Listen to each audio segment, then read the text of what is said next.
No pinball machines, no bowling alleys, just pool, nothing else. No bar, no pinball machines, no bowling alleys, just pool, nothing else. Well, good afternoon. Welcome back to Virtual Pool 4 Online. We're back for another match on the one-loss side of the VP4 2022 Virtual World Straight Pool Championships. And the match this afternoon is between MC Clarkey from England and Acero from Japan. We are about maybe knocking on 3.5 minutes away from the start. Matt's been in for a little while. Acero, as he normally does, just appears at the very last minute. Doesn't seem to be hanging around in the lobby any time, so the assumption is he's going to appear. Well, this was the match that I had set up a couple of days ago, knowing that it was the only one in the schedule, but that has since changed. Good afternoon. I can't see the bloody names on that blue background. I need to change that chat again. Is that Dwight? I can't read that at all. Anyway, welcome. Yeah, this was the one stream that we were going to do, but there has since been another one confirmed for later today, in a couple of hours' time, as a matter of fact. Again, on the one-loss side, and it's the one between Bedhead and Woody. Bedhead from Sweden, Woody from England, and that's due to start in a couple of hours' time. If we look at the bracket, we'll see that's the match that's scheduled for later on. This is a match that's set to run, hopefully, in a minute or two. Now, obviously, there's matches to be played on the one-loss side. On the winner's side, we're down to one important match between Albinario and Stubb. They've still got plenty of time to arrange that match, so it might not be for another few days yet. We'll just wait and see how that goes. The deadline is the March the 17th at 9 PM GMT, so that's quite a while. And in the meantime, we've got these two matches today to go ahead, and the winner of the Woody Bedhead match later on is going to be playing Hairpig. Further down, we have Tommy lying in wait for the winner of this match this afternoon between MC Clarkey and Acero, and that is about it. Yes, I can just barely see that the name on this. I'm trying to find chat that actually looks clearer to me on my second monitor. Can just barely see it. So we'll experiment with something else after this. Well, I don't know how this match is going to go, because I think either player could steal it. Acero has arrived in the lobby, so we are good to go. The tournament room is up. We'll get ourselves in. The cloth colours at the right colour. We'll have the lag per break, and the winner, of course, will put his opponent into break. Race to 150. Acero is in. Just waiting on Matt arriving. He shouldn't be too long. He'll be getting his audible alert if he's in a room, or if he's in the lobby. It'll let him know the room is up and that we are good to go. Oops. And straight away my donut's gone again. Hang on a minute. I think I worked out how to fix it, though. You just keep hitting the Alt button. So, Matt at the bottom of the screen, and he looks as if he might pinch it. So it will be Acero to break off.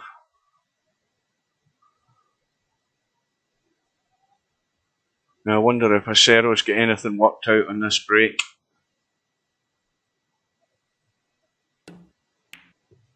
Yeah, he's trying to get up in the top right hand corner. That's a good break. That's what you want to be doing. Not only has he got the ball back into the pack, that one ball, but he's got the cue ball pretty much nailed to the rail. So that is a first class break in straight pull. Couldn't ask for much better than that. Matt's having a good look at the pack. Although I don't see anything.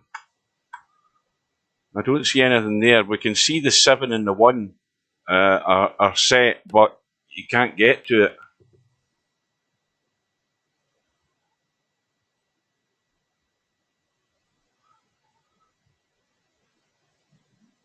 So the 1 and 7 haven't moved, but they will more than likely move in a moment or two.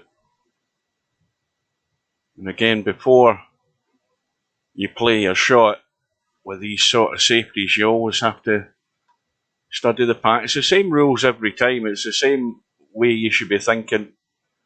It gets repetitive, but that's what you have to be doing. Keep checking that pack. Make sure nothing has been set up.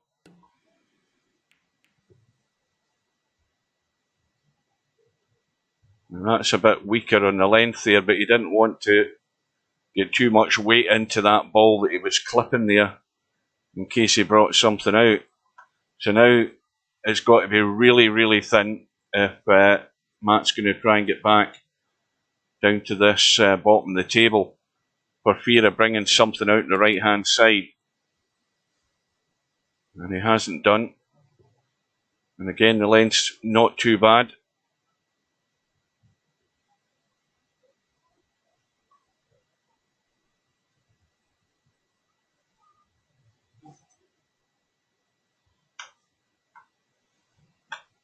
Acero's possibly looking at that 11-2-8.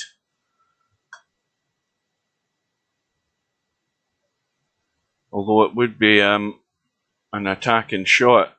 He's also looked at the 10 and 6. Not the 10, the 12 and 6. Well, that's certainly not on. So he would have to make that. And this isn't any less aggressive than the other option that he maybe looked at. If he's going to play this, you can see the 6 ball was nowhere near the line, but he's picked it perfectly. And also a bonus ball. And look at that line of balls on the short rail there. And none of them are going, although there is a possibility of a combo, but I think that 4 ball is going to get pushed to the rail and out.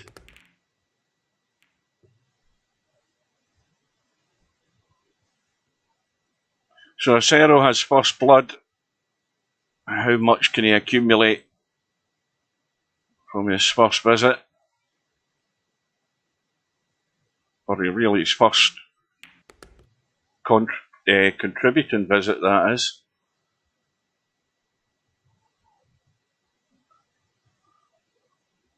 And obviously the 1 ball where it's set, if you get to the left hand side of the table, you can certainly pot the 1 and break out these balls that are the problem.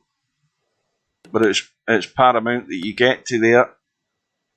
So he has to work that out. And he might be able to do that now. Let's have a look. Well, if he in fact, I'm looking to see he couldn't actually pot the 15.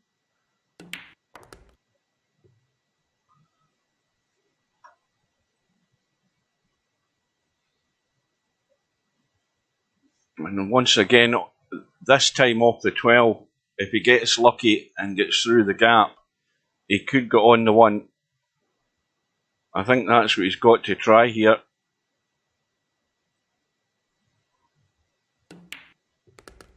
Well, he hasn't gone through the gap. He's avoided the gap, but he's on the 1 if he wants it. The problem, however, though, is the cue ball's gone dead to the rail. And it doesn't really make it for a great shot for trying to nudge those balls. That's better. He's now in prime position to do some damage here.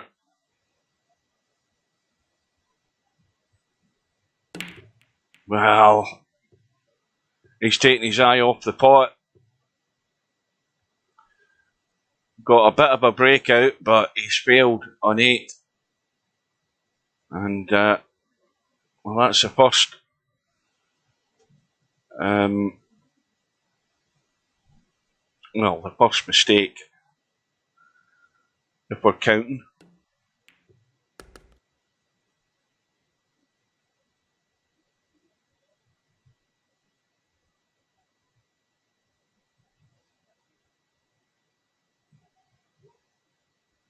Good afternoon to Semi-Pro.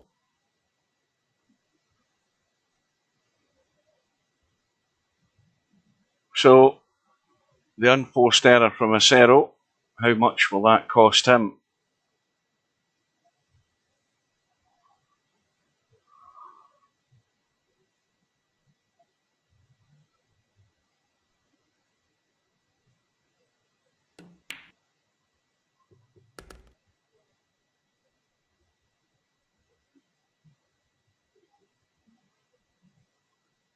Good afternoon to Popman. So a reminder, we have this match.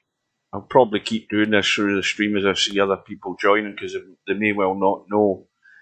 This was the match that I had scheduled to stream until about maybe 3/4 of an hour ago when I checked the bracket, and we have a match in just under 2 hours' time. Another match, the one-loss side, and it's between Woody from the UK, from England, and it's against Bedhead. So that will be the match to follow this one. Now, I don't know whether I'll have time to change my my little on-screen names and flags and stuff. If I do, I'll do it, and if I don't, I won't bother. Well, this break ball's sitting pretty. Could have done with just been a wee bit straighter on this. Yeah, that makes it difficult. So the response from MC Clarkey is just 6. And Acero can consider himself off the hook. Now, I posted a link in the lobby a little while ago there. There's a live stream match on Facebook at the moment, a straight pool tournament that's been held somewhere in Europe. I can't remember the name of where it's been held, but the live streaming site, Kazum, are streaming it live and free. And it was Neil Spine against, I think, Joshua Filler. Race to 125. It's ongoing at the moment. If you want to get a second stream up somewhere and have a watch at that while you're watching this, or if you get bored with one or the other, you can always go to one or the other. But it's free. There's no charge. You go on Facebook, you should be able to find it under the live menu. Yeah, Shooters Pool started their straight pool world championships last night. I saw one result in today. Their matches are, I think it's a double elimination tournament, I think, and it's race to 75 that they're doing. It says it's a pro-am table. I don't know what that means, whether the pockets are any bigger or not, but it is underway. They had 42 people in the tournament. When I went into their lobby earlier on today, there was 103 people playing, not just over 100 odd online. There was 103 people playing, and there was 13 in the VP4 lobby.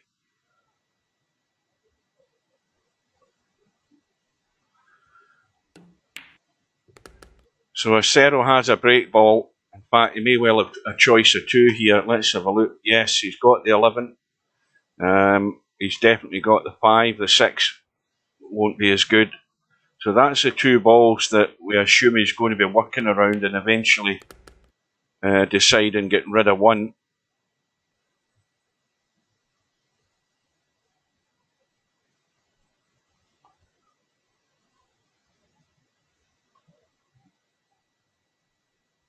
But you would imagine that races to 75 are a bit cutthroat because, well, if there's any half decent players in that tournament, and I have to say I don't know any of them, then they won't be lasting long. You know, it could all be over in a couple of visits, a match. This is more a tournament that sorts the men out from the boys.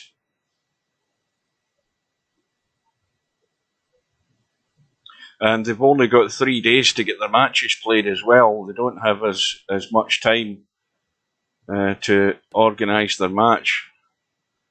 That might just get there. So now we're committed to getting rid of one of the balls, and he's keeping the one that's closer to the pack, the 11 ball. He's got 2 good balls to get to it as well, but he's fallen way short there in that 6 ball. I presume that's what he was playing for. I don't believe he was playing for the 9, because he's now going to have to work the cue ball to get good on this 6. So that's gone slightly wrong. And now it's gone really wrong, because again, there's no way that he was playing to play the 6 there, and he's certainly not playing to play the 11. In all truth, he should be taking the 11 anyway, just to keep him at the table and try and work something else out in the 6. But again, he's played an excellent shot, although maybe too good, because he's ended up dead straight. So he's going to have to run for cover anyway, or steal an angle around the jaws here, which is what he's trying to do. Now, how's his luck? Pretty good. That'll do it. Well, maybe not. As far as looking at what's on in the side pocket, it's extremely tight for that 6 ball. And the other issue is he's got no shot up the table other than a dodgy 2, a very dodgy 2. Now, this is tight. And this will brush the 1 ball every day of the week, this 6 ball. If you don't pick that line spot on, it's going to skim the 1. Yeah, and he tried his best to avoid the 1, and in doing that, he missed the pot. So the visit ends on 15. Slight lead for acero, but nothing to get alarmed about.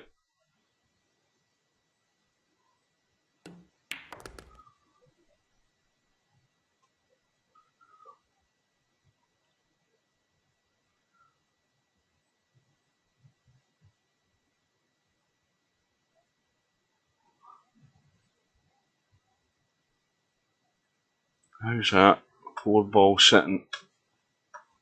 Well, it's right at the head of the pack. And the other big issue is, of course, the fact that the 1 ball can go. So really, he's got to roll up, get on this 1 ball, and try and get good on the 4. Now, I don't know whether that's what he wanted to play, because if he'd got on the 1, he could have came back for the 4, left the angle on the 4 and run into the pack. Now he's out of line. So he's got to find another option. Let's have a look. Now, he could stun up past the 1 slightly, but I think the problem is the 1 ball's too far away from the pack. So this isn't looking good unless he plays a really good shot to get on this 4. And once again, I think he's going to have to take a similar route here as acero and try and run around the angles. But the problem now is this is slightly wider, and he's in danger of missing the pack going forward. So I think Matt decided he's going to take what he can get and run, which is the sensible thing to do. You know, he doesn't want to go giving acero another handful of balls from the sake of him taking a risk in a shot and just giving acero a free go. So keeping it tight does no harm. And that's going to be a point away, but has Acero covered that 13? And that is nailed to the 7 ball.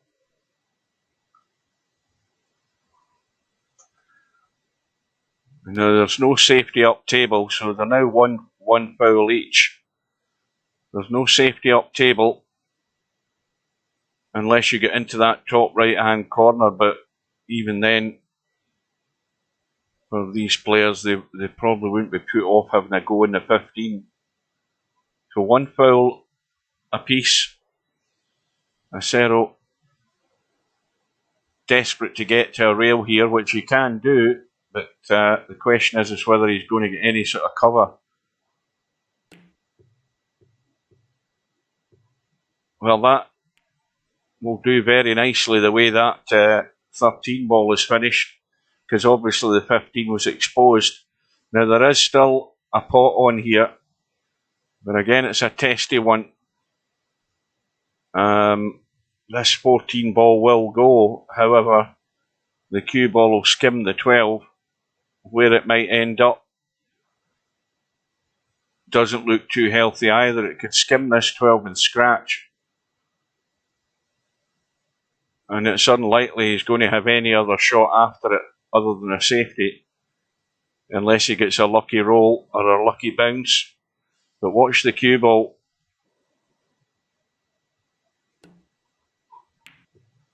Well, he's got it nice and thick. 12 ball stays in play, but he'll then be... Well, I think he's actually too straight to do anything about this as well.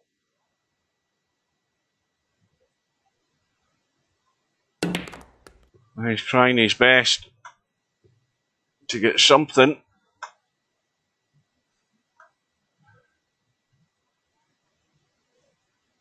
Got a little breakout. Again, another testy cut though on that 15.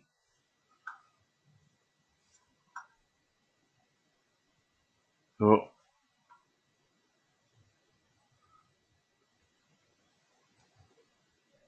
looks fairly straightforward to skim the 13 and come over behind the pack and keep the cue ball down this end of the table.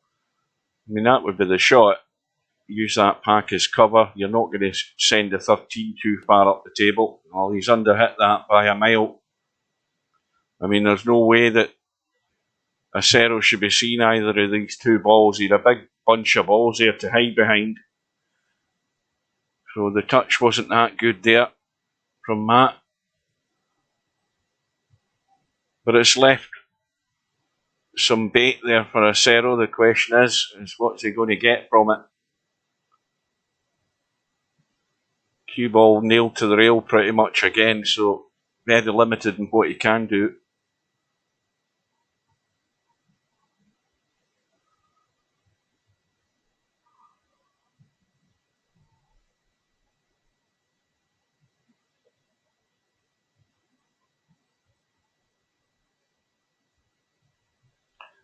There's certainly nothing doing within the pack.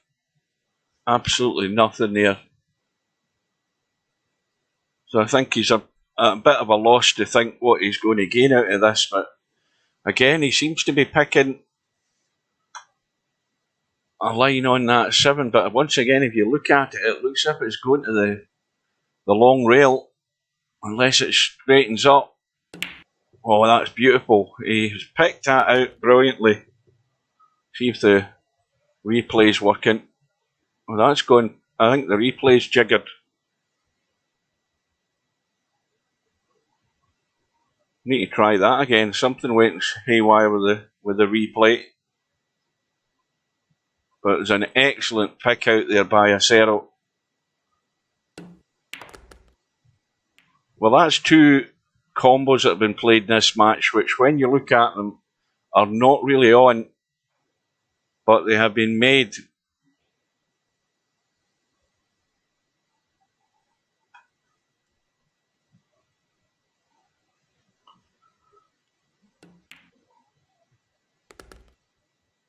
But this all came about from not a great safety by Matt.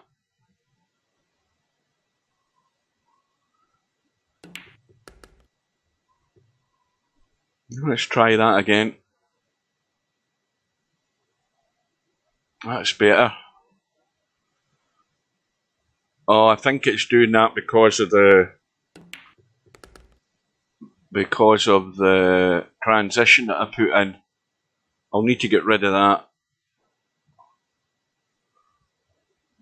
It's a zoom transition that well, it does exactly what it says in the tin. It zooms out. So the big test again for acero. Big distance from this 9 ball, but odds on to hit the pack. Now he skimmed off the top ball there. Cue ball's gone to safety, but he's got a good ball to follow. Now, does he want to take any sort of risk here when he doesn't really need to? He just wants to get this cue ball into play.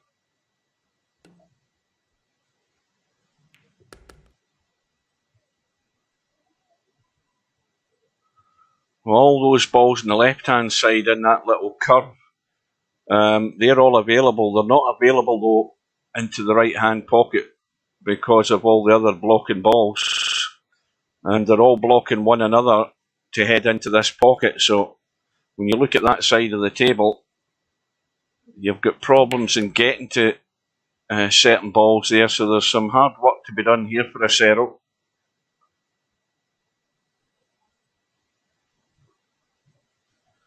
But already he's building up a little lead here.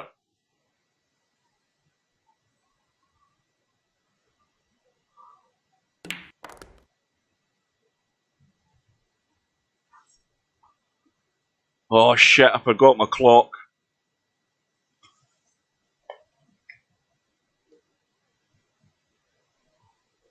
I knew I'd forget something. Anyway.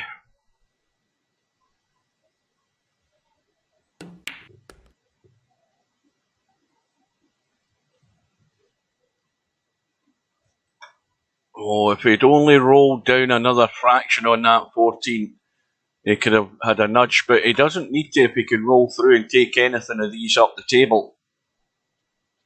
He's possibly having a look at that, but I think he can just skim through off the 6. Well, he's went for a nudge. Well, we'll find out if that works out one way or another.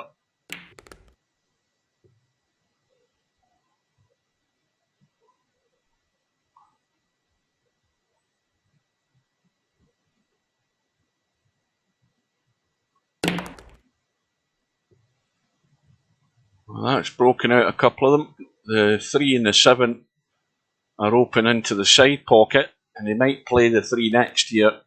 Well, then again, he might not.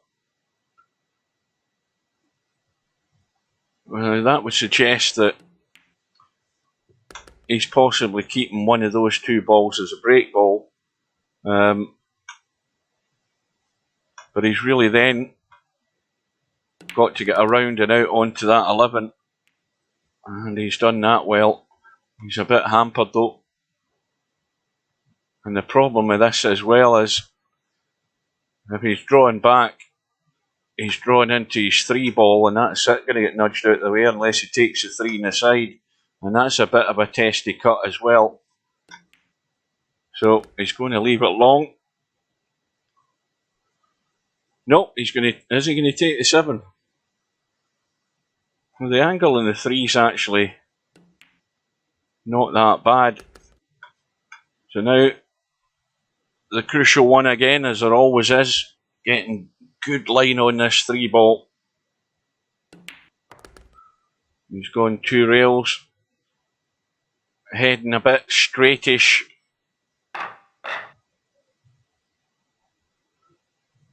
Well, this is again one that can finish dead in the pack against that line of balls. Got to get it. Well, got the hit okay, forgot about the 3 ball.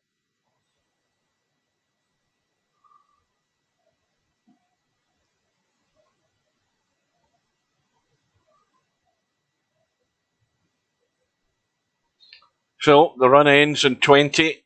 but it's a 30-point lead for Acero, and that's dangerous for Matt. He knows that he can't be giving away opportunities. Having said that, though, that safety that Matt failed on getting behind the pack, it was still a good shot for Acero to pick out that combo up table to get himself going on that visit. But Matt's got to make the most of this to stay in touch.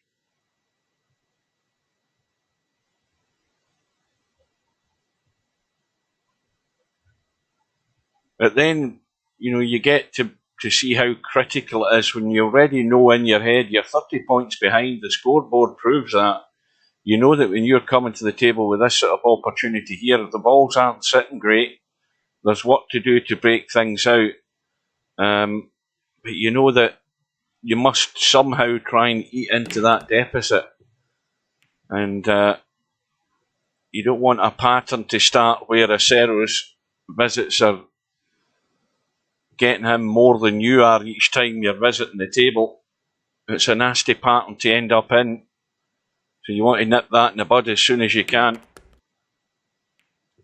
Now, he's really got himself awkward here where this cue ball's finished. He can certainly cut the 7. Can he cut the 4? I think he can get to the 4.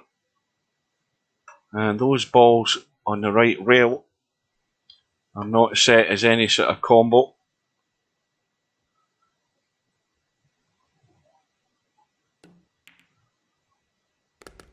But he's got that 1 ball, which, once again, you immediately have to be looking at that as a good option to break these 3 balls in the rail. And there'd be nothing to stop him from potting that 11 and running through. He could try and get in off the 4, but he could also pot the 11 and just run through slightly and use that 1. He'd get a dead hit on it. Certainly in the gap between the 6 and the 8 would be the best place to hit them. I don't know whether he tried it there because he's ended up dead straight. And if you don't get it the first time round, you start running out of options. So he's got to find a spot this time if he can. And I would assume that he'll be trying that either off this 4 or the 3 ball. It cannot hang around any longer.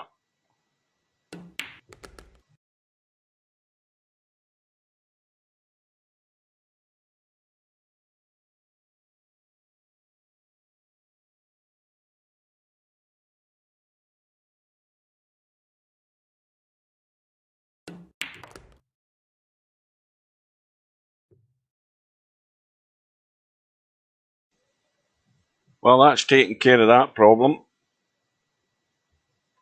Vital that he got there one way or another. And looking at the setup here, there's a 12 ball that will make do. That looks to be the favourite. The possibility of the 8 ball as well. And if things go really wrong, he can get on the 4 ball at the back of the pack. But he would like to just cut that 10 ball out of the way or play the combo. Take care of it when he's got his. Again, it's the same thing. You have to be right on your toes when you have that opportunity, whenever it might come, sooner rather than later, to deal with this issue with the 6 and 10. So if he's taking the 12, bang goes that break ball. If he takes the 8, he's going to have to just drag off the 8 onto the side rail and out so he can play the 10. So he's thinking, but he's got to get this decision right.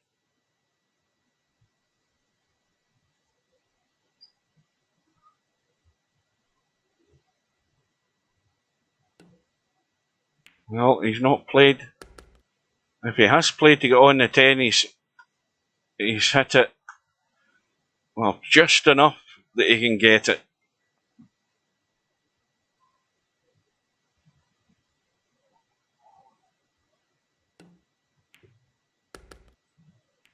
Well, that I don't think that's done any great harm. It's knocked to 12-5 further up into the heart of the pack if you look at the line. And it's not done any major damage. But you'd have to then say that he would have been fully committed to the 12, and immediately he's done the cardinal sin, run into a ball, got himself out of shape. And now he's under pressure because he knows that if he doesn't get this 3 ball, he's leaving a half decent break ball for Acero to get off and running in the next rack.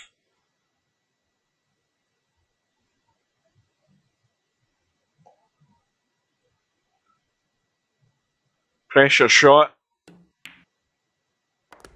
right into the heart of the pocket.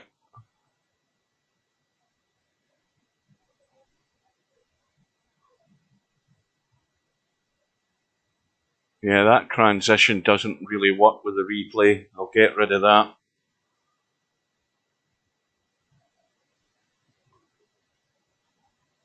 Well, this is difficult enough as it is for Matt because he's got a big distance between the cue ball and the 6. But the 6 ball now looks odds on the break ball because he's looking to get into the heart of the table and leave that cut shot, run off the side rail into the pack. And this doesn't look too bad. Well, put it this way, it's going to have to do.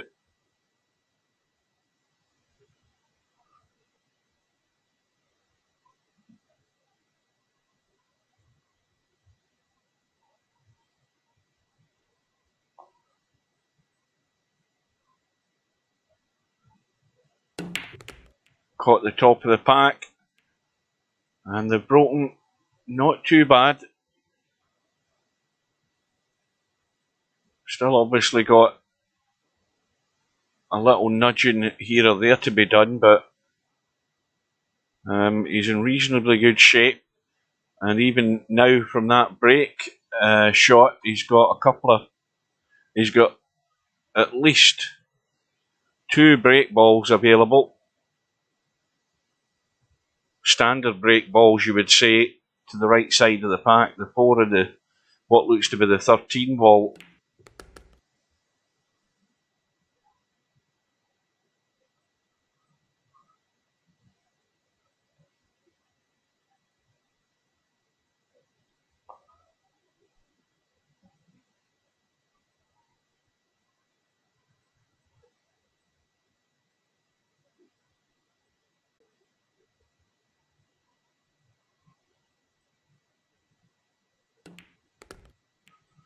Oh, again, tried to avoid that too. He's run into it and was lucky to stay in the table.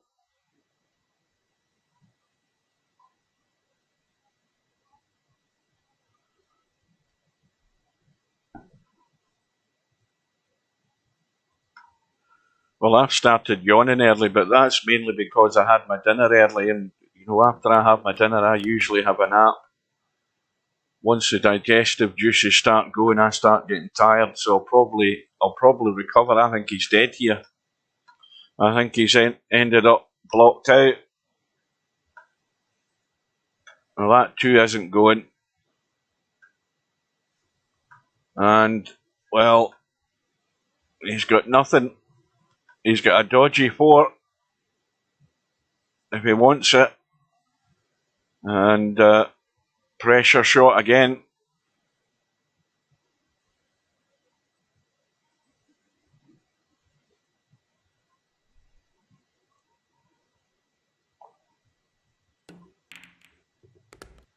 Well, that was well played. Held his nerve. And those are not easy. Oh, it's too late for that. Yeah, that's going to have to go, that. It's annoying me, that.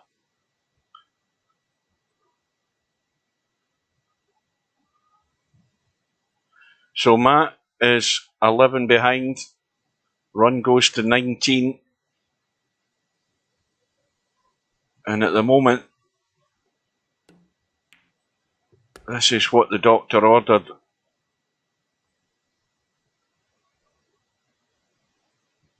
We all know what the first objective is. Eat up that deficit and then get down to business. Now this is going to allow him to nudge a ball. Ideally though, he wants to probably nudge the 2 more than anything, because those other 2 balls will go if he clears these other 2. So if you look at the 3 and the 10, they're open to the other pocket, but there's those 2 balls in the way. And he's actually nudged the 10, which is handy, because that will do as his break shot. And he can get rid of the 14 here. So he's in reasonably good shape here to keep this run going. It's developed nicely.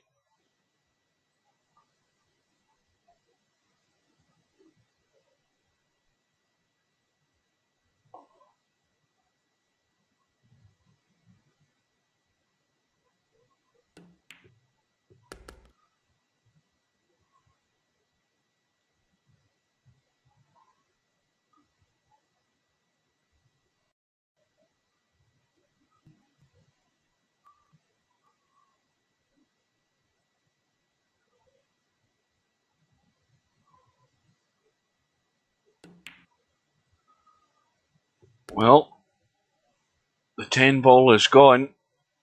It's a possible break ball. And it suddenly got ugly, this. What was a half decent break ball is gone. The 2 ball is right at the corner of the pack. So that's going to have to do.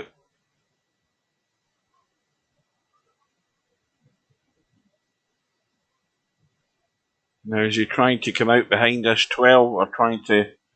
Let's have a look at what angle he's got. It's hard to say whether he's trying to cut this and hold it.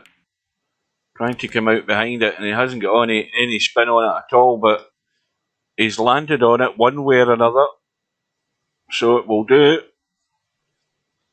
Don't know whether that's what he had in mind, but you know, when you get away with it, you take it and run.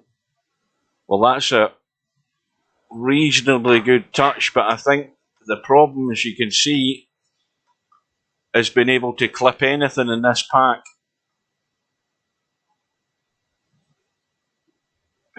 Might be able to just catch that 3 ball and no more. And then again, it was too thin. So now he's got a testy one if he wants it. 8 ball into the corner. And he's got to hit this with some level of pace where he can at least disturb something, because if he just plays to roll the pot in, he'll be on nothing. So this is full-blooded. Now, has he got anything? This is a problem with the weight of shot. He had to play it with enough weight to do a little bit of damage and get the cue ball out, and he hasn't really. He's got nothing there. He's got, again, a really testy 6 ball into a blind pocket in the side and a dodgy cut up table from a close distance. So these are nowhere near easy, but it's his only option unless he just rolls to the pack. But he can't do that because the 3 ball's there, so you'd have to really nail the cue ball. Now, what's he called? He's not looking at this 13-3 combo, is he? Looks like it. Well, the run is 30. He's tied the scores.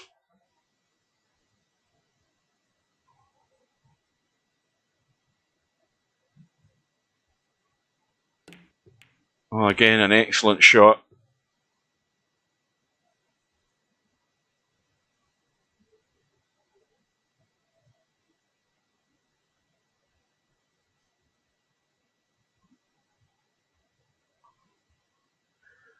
Similar shot as before.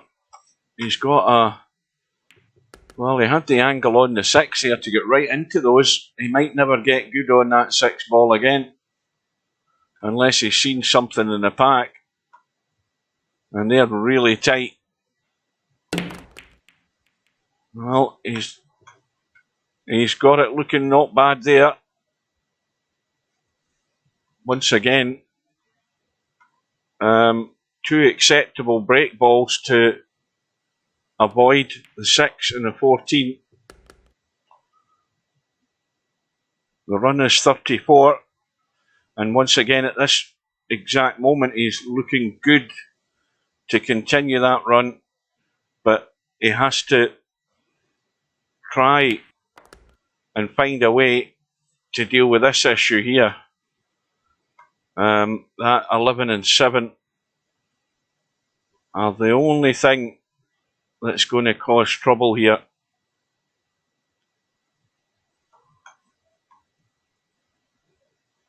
Now if he takes the 9, he might be trying it. No.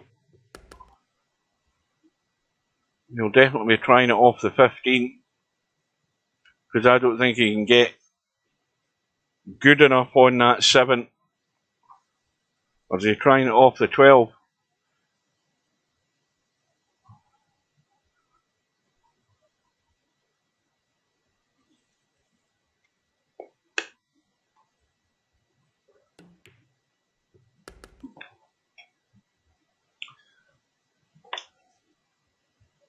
Now it's hard to say what he tried there. Is he trying to leave a cut in the 7 because he's not got there?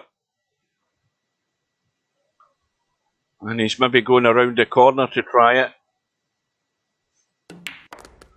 Oh, now that you look at that, it goes that side, so that's fine. He's worked that out well. 6 ball is still there. The run is 39.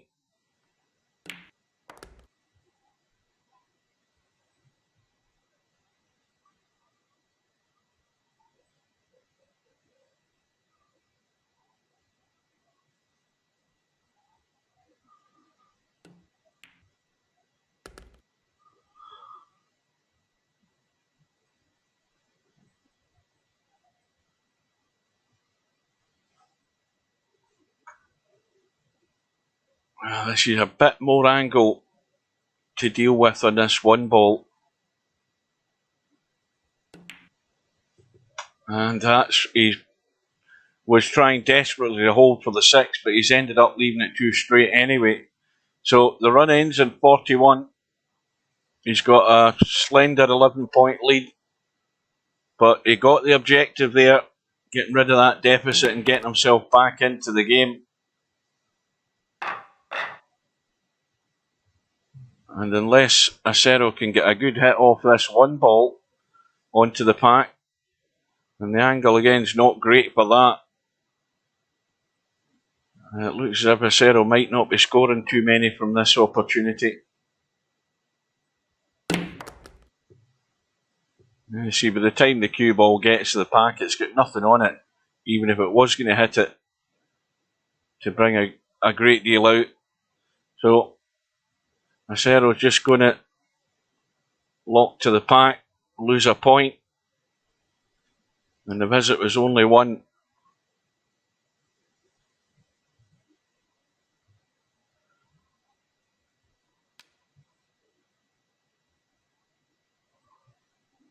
And of course now there's no safety up the table with the 4 ball being wide open. And Acero will probably just put himself on a foul as well.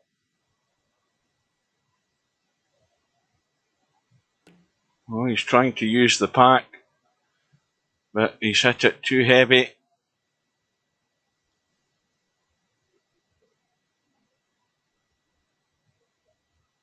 So not a great safety there from Acero.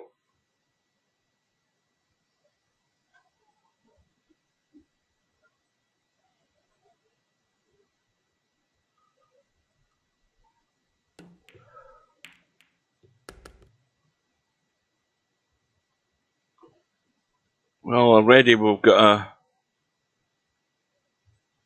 an opportunity to do a bit of development here. I think he's got enough angle in this 6. Well, that's actually sort of rolled around a bunch of balls there, just brought the 11 out. Again, he'll try it. And once again, though, if he does try it off this, he's going to put all the force into those two balls that are guarding the bunch of balls, which is the 9 and the 13. And they might deflect everything away from the bunch of balls. Well, he hit the 13, which has worked out pretty good. Everything's now sitting in the open. He's got a ball up the table. He's got a ball on the side. And, well, he's not really got something that you would describe as an ideal break ball out of this lot. The 9 balls at the corner of the pack, that could be the possibility. The 7's at the head of the pack. Or he could go off one of these balls on the right side rail. So there's possibilities there. They're not perfect.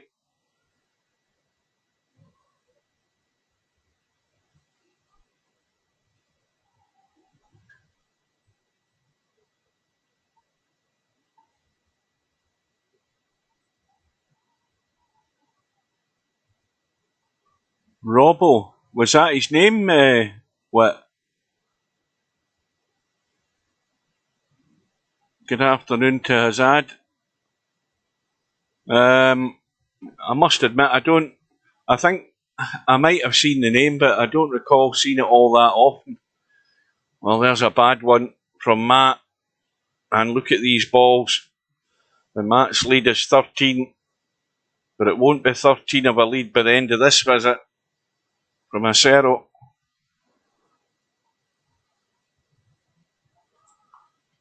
Well, RIP to Robbo. I don't really know the guy. I don't think I've ever played him.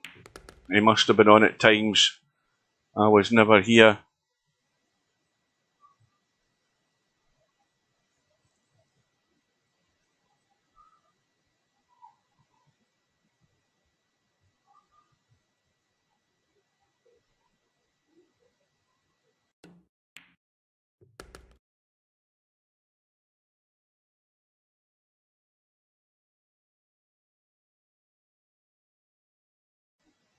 Was it Uber Gut that told you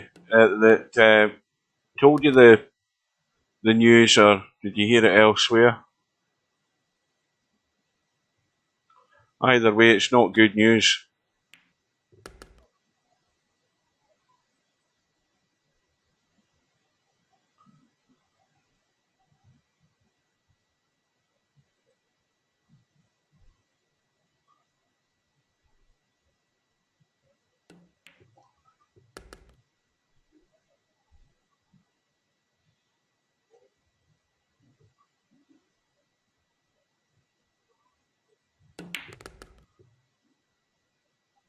So let's look at what Acero's got. Well, the 9 ball is still there, and the 7 ball are still there. They're both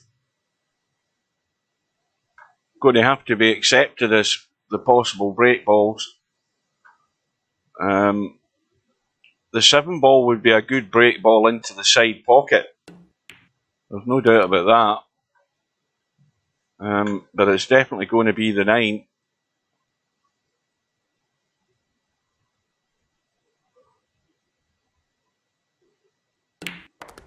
What, in VP4?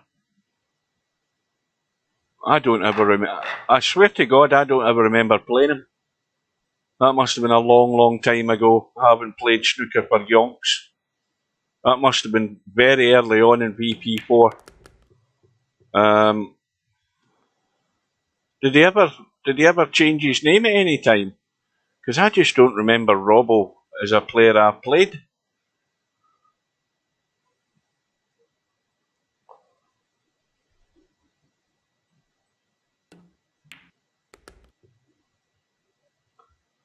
It just proves you how bad my memory is. Well, this angle in the 2's a bit too shallow.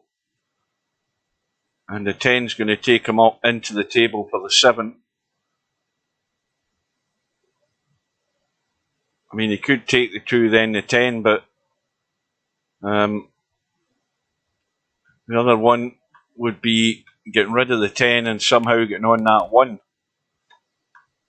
Now he's going to end up with a slight angle, which will be good enough to nudge something around here.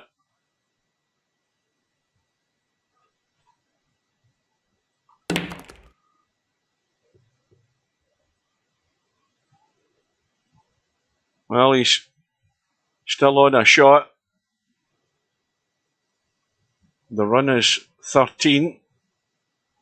The match is all square. 56 points all.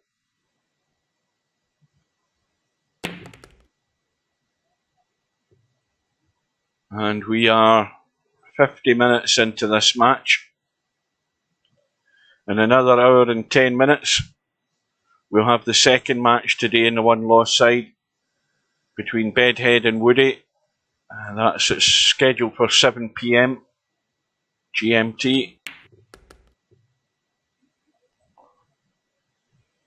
And it's doubtful that this match will be over when that other one's due to start. So, unless one of these guys gets on a big run,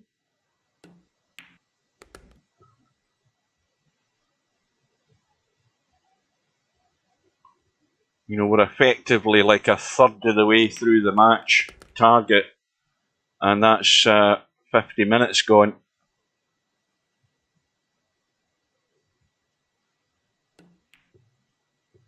Well, he's gone, I think, dead straight in the 1, and he's created a cluster there.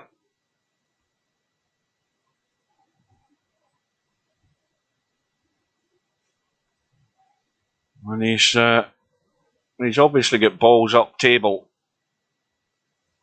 but how does he get into this situation? Well, he's decided that he can just drop through. He's played that perfect, dropped it, nailed it right in the 4. And we've got the 8 ball as the break ball, 6 balls in the pack.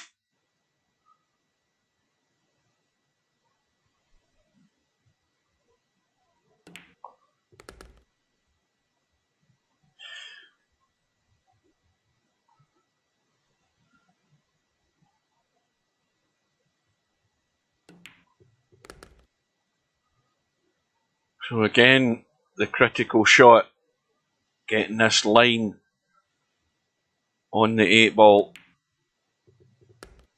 Well, he's again just overhit that a tad. Wanted to be somewhere. We'll get this donut working again. Hang on. I know the fix now is because I used the Alt and the spacebar for the mute, and it seems to cause an issue with the game. Well, that line that he wanted on that 8 ball would have been better somewhere there rather than where he was, and that's what's caused him to miss the shot. So the run from acero was just 23 to give him back the lead. So it's back to square one for Matt here. He's got the deficit to get rid of. He's got an 8 ball up the table, but he's actually sitting as good as he's probably ever going to be on that combo in the 14 and the 3, which I think he should take right now, because that won't be any easier, that combo, where the cue ball's sitting right now. But he's decided to take the 8. We'll see if he regrets that.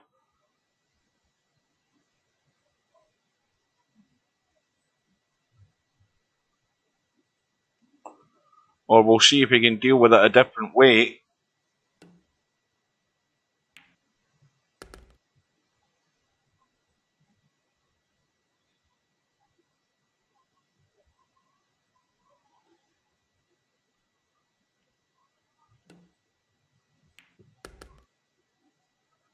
Well, he could do that now. He could just pot the 4 and hit either of those 2 balls. He certainly doesn't want to go through the gap, because there's possibility would have the 15 or the 11 if he hits one of these two balls. Well, he hasn't gone for it. Well, I presume he was looking to go up table, and he's not really finished great. And this 11 ball is fairly tight past the 15. I think he'd have been better to try and run into those two balls, one of them, and he would have been on either of these two balls in a better shape than he is now. But he can certainly catch the pack, but that's why he's missed the 11.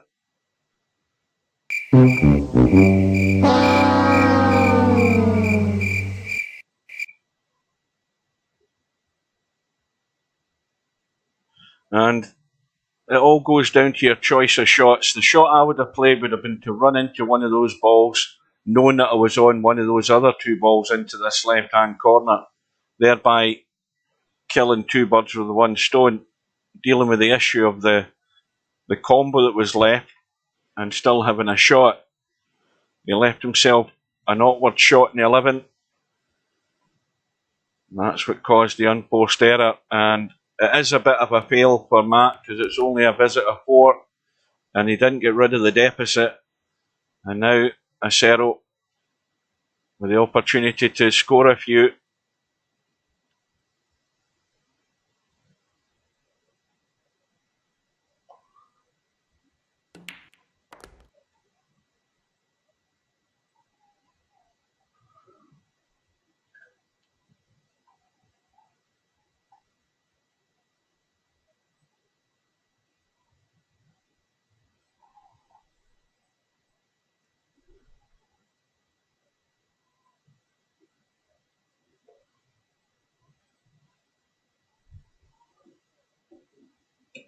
So, combo with the 6 and 3 is now dealt with by acero, and he's nudged that 14 ball into play, and that's sitting in a reasonably good shape for the break ball.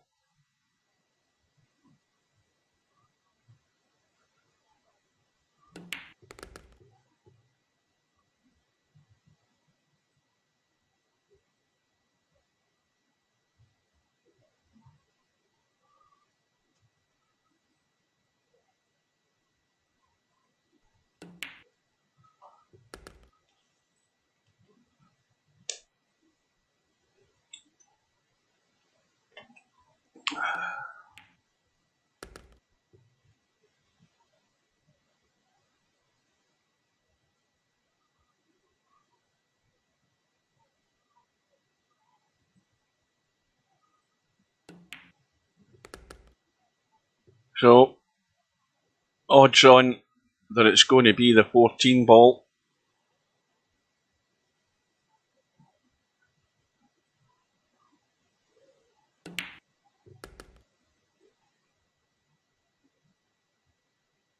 Oh, this is not a great angle he's got here in this 13.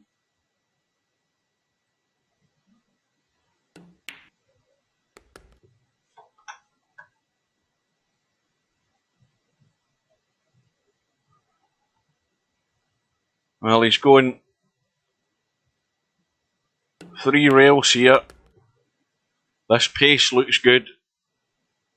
Just needs to slow up. Well, it looks as if he'll catch the 7 and the 2, or the 2 thickest. Well, that's all gone wrong.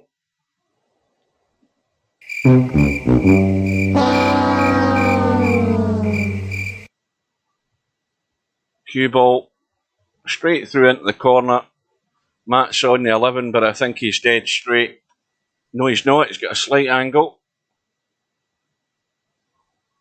Same problem here though, big distance, and got to get momentum in the cue ball. He's got Chinese snooker on that 7 ball to roll it into the side and follow through for the 10. And he's not got anything else. So that's a shot. He might have to try and punch this in and run off the rail and out for the 10.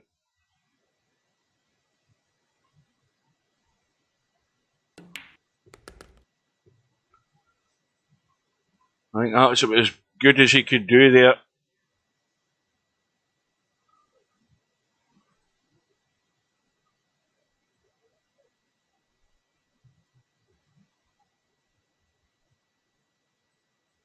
What the hell are you guys talking about? Brick walls?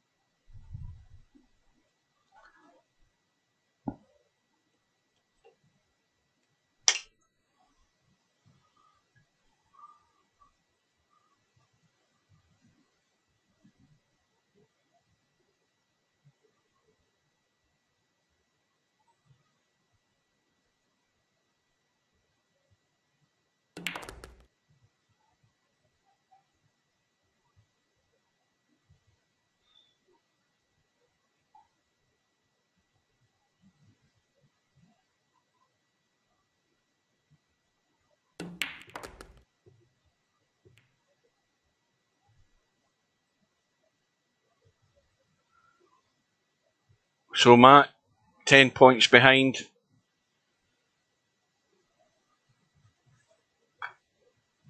And, well, it's not looking particularly pretty, this setup at the moment.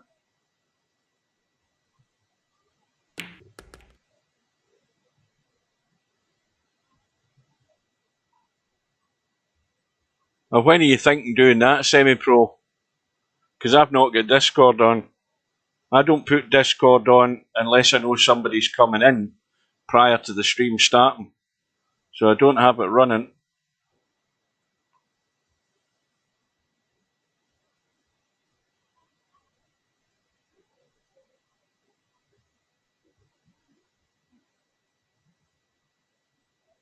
Well, this is another testy one.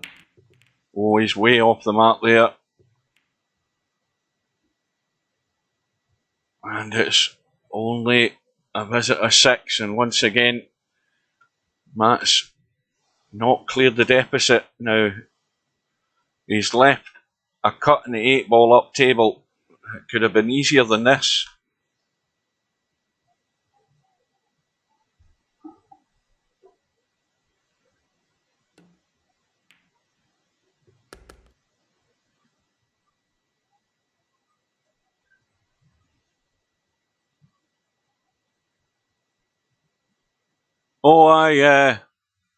That's what I meant to mention now that you reminded me.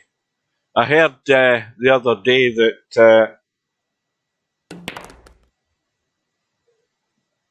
the dynamic duo, that's Wit and Popman, I don't know who the hell they were playing. I can't remember whether they told me. I don't think Popman told me who they were playing, but anyway, they're now experts in snatch and defeat from the jaws of victory. They're worse than Scotland, because Scotland are experts at that. On this week's Monday 9-ball Scotch doubles, they managed to find themselves 6-0 up in the race to 7, and then found a way to lose 7-6 in the end. Slim and Stefan it was. I wouldn't even admit that to anybody. I would have got Steve to erase that from the stats. You know what that was, guys? I'll tell you what that was.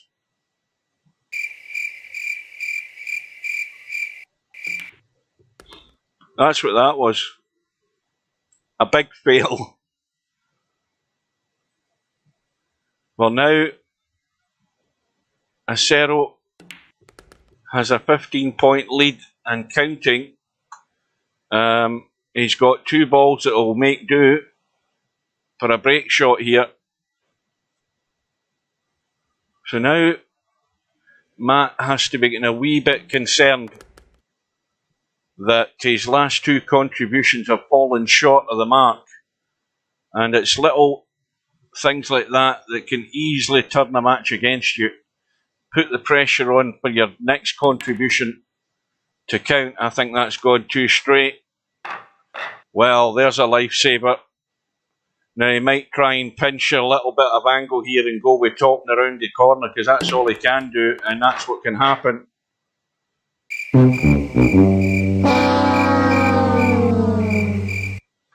So Matt's got off the hook there big time. He's got no shot, but he'll set up a that better than coming to the table trailing by 30.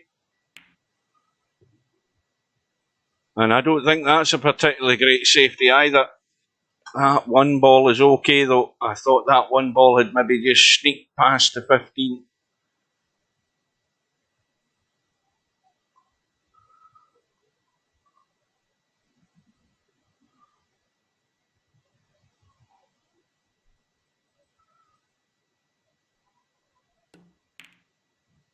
Well, that's an attempted lock up there. Has he got it? He's lost a point. And he has got the lock up. Thought again that 2 ball was dangerously close to come out, so now we're on 1 foul each here. A quick foul there by Matt. Now Acero, well, I don't think he's got much choice here, because if he tries to run to the corner here, he's going to leave the 2 ball on.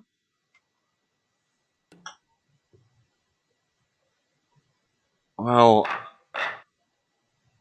that's 3 fouls, isn't it? It is. Well, that's the first in the tournament that we've seen 3 fouls. And all of a sudden the match is all square. Well, you won't see that often in this tournament, but that's definitely the first time I've seen it. But what a shot there in terms of getting the cue ball to the bottom rail. Okay, it doesn't cover the 4 and the 2 ball, but you just witnessed a 3 fouls in straight pool there. We didn't have that at all in last year's tournament, so it's the first time ever that has happened. And that has let Matt straight back into the game big time. We're all square. And Matt must feel he's got out of jail with the outcome of that safety exchange. And I think Acero, well, one thing's for certain, he would have got the warning on the screen when he came to the table that he was in 2 fouls.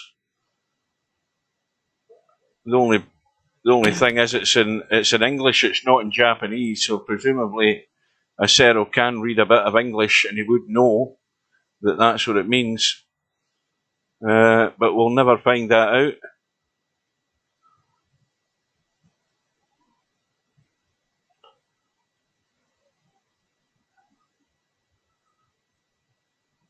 So Matt has the 5 ball up table. The 1 ball is no good, because that's too tight on the 8, so he's then got the 2 ball to follow and not a lot else.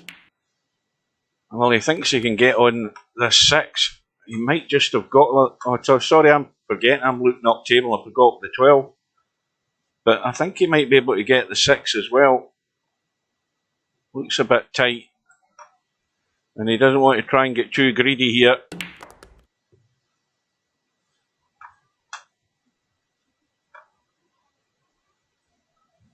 Well, he's got no other option, I don't think. It's got to be the 2.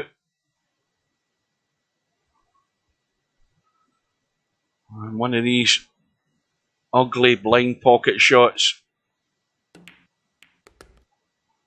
Well, he's played it gentle. Nudged a couple out. And he's... well, he's either going for the big hit here. Well, he's got into them. Still got the 6. He's heading up table. He'll end up probably taking the 3 unless he... Well, I don't think he wants to try to be holding for the 11. He's got to let this just run past the 13 so he can see the 3. Now, once he's done that, I think he could kill it stone dead for the 13 into the side. If he comes back a bit off the 3, he can cut the 13 into the side and drop onto the 11.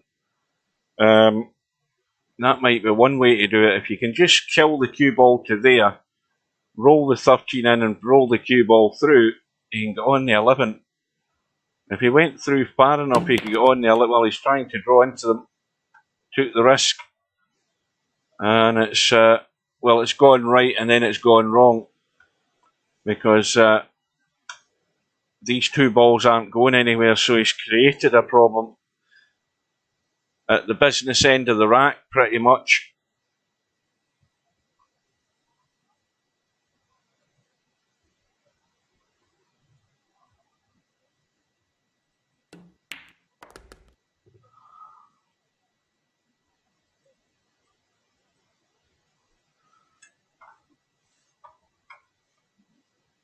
Now, I think it's hard to say. There might be enough of that 13 for it into the side there, but anyway, he's found his way around the angles. Got the 8 ball into play, and it's now a break shot, but he's got no other shot other than a very dodgy cut in the 11 ball to stay at the table. The lead is 11.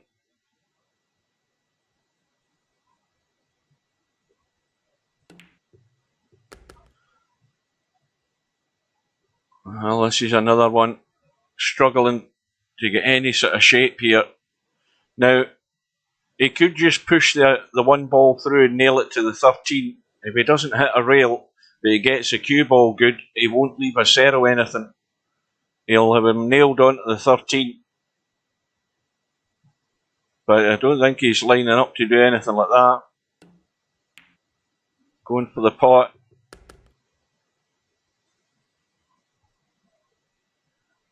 I think it'd be safe to say he's going to be a fair distance from this 8 ball to play the break shot. He's got to just roll this in, get to the rail, and get out as far as he dare to play this break ball.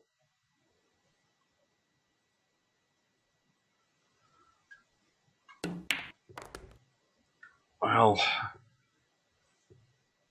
how's that finished? Well, it's passable.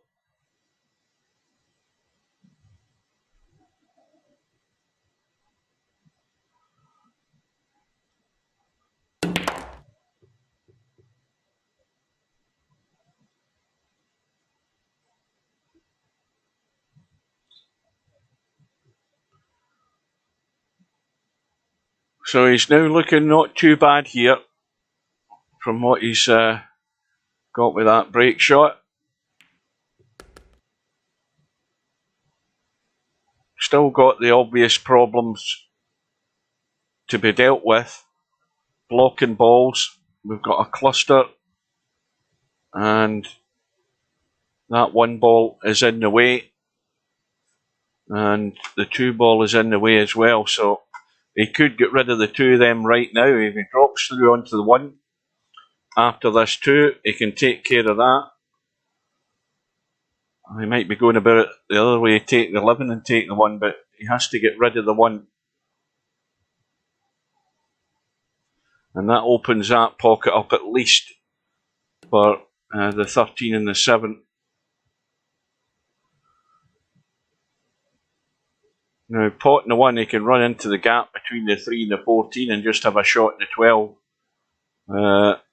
Or the 15 in the left, whichever. He'll have a choice of 3 or 4 balls going up into the gap. He doesn't need to be desperate to get into the cluster here, because if he can drop down off that 12 to this sort of spot here, he can take the 13 and get a hit. He might try that now, although I don't know how the angle is in this 12. Well, he may well have to go through to the short rail and back up, but if he gets the pace right, he can land good in the 13. He's still probably, well, he's maybe going to end up having to take a combo with this 13-1. The 7 is still a possibility, but now that he's finally getting rid of the 1 ball, he'll probably just run into the 2 of them, although he doesn't need to now that he's cleared the 1, but it's a roundabout way of getting there.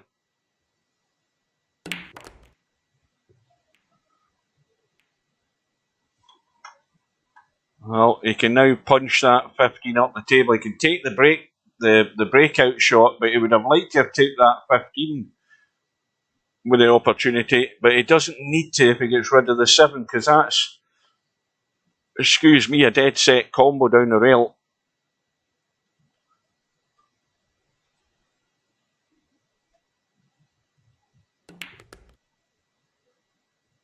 Well, I think he's straight enough in this 15 that he can possibly hold for the 13.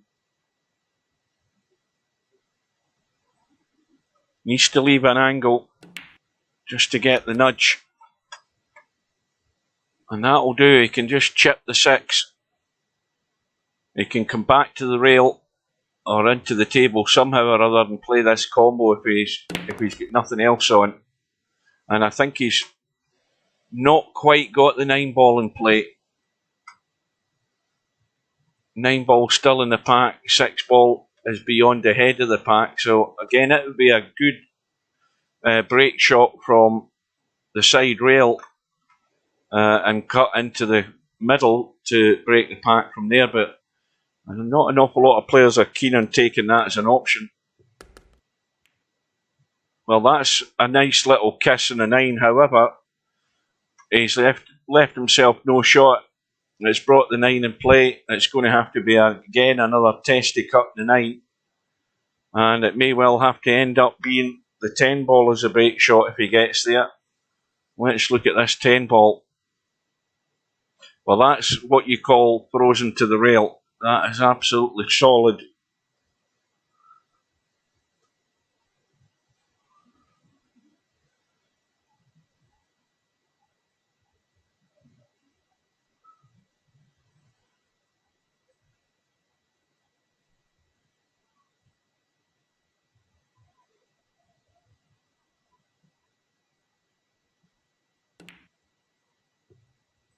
It's a good shot, but everything's a struggle now when you start off out of shape like that.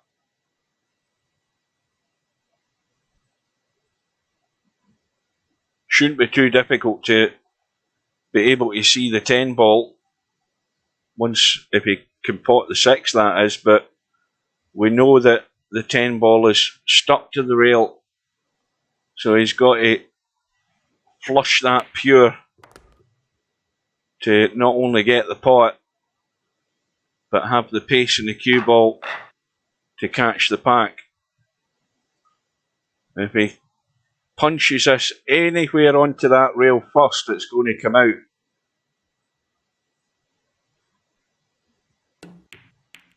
Oh, and it just came out but held its line. Now, how's his luck? Well, the 4 ball will do. I don't think he's got a lot else. He could have a combo. It's not ideal, but well, the 4 ball will have to make do, I would think. Bit of pressure on it though. It's a bit of a blind pot, just off the eye line. But running up table, he'll always have a shot in the 2 or the 6. So he's working hard to keep this going. The run is now 30, and the lead for Matt now is 30. And suddenly, with this one visit, it's put him in a good position. But it could be an awful lot better if he can just stay focused on the job in hand and just build this lead and stretch it away. Because in turn, that always then puts the pressure on your opponent. They know they're in this same position where they're chasing down a deficit first of all and desperate not to make a mistake. So this could have a big bearing in the outcome of this match, this visit right now. Because Acero then will be forced into taking on maybe shots that he shouldn't be taking on.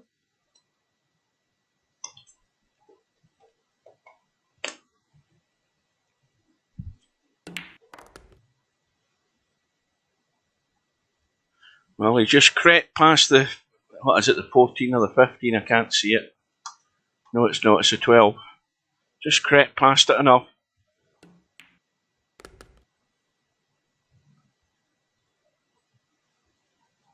So there's one issue left. Well, there's a couple of blocking balls here. In fact, this is now not looking quite as simple at this end when you look at where he's finished with the cue ball. He can obviously take the 12, but that 13 ball, it does go in.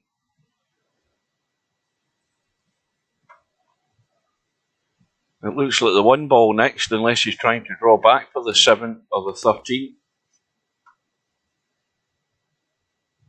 Well, I don't like this if he's going to take the 13 because he's running into the 7, and you just don't want to be doing that. These balls are in no great shape here where you'll have a shot. Well, I think he's landed lucky in the gap on the 1, but what's he done here? Well, that's gone all wrong.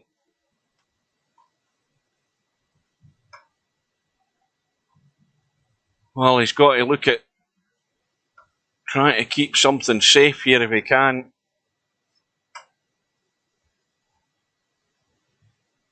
He can't be thinking about cutting that 8 ball, surely, because that's just going to smack everything to hell. Nope, I think he was just looking where he could leave the cue ball, which would leave acero nothing, and got the ball to the rail, left acero nothing, and that's a good visit. Okay, it didn't work out in the end, but it's a good finish to the visit where he's played a half-decent safety. Hasn't left anything to entice acero, although he's calling the bank, I think. Yep. Is that going to hold the line? Yes, it has. Well, as I say, that puts acero under pressure, and he's just going to take that opportunity. So it's forced his hand to try and get this deficit dealt with. It might bring out the best in him. It might backfire. That's the beauty about this. We don't know.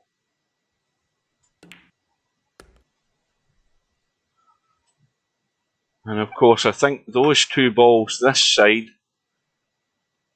well, the 11 ball will go if you can get there. The 14 certainly doesn't.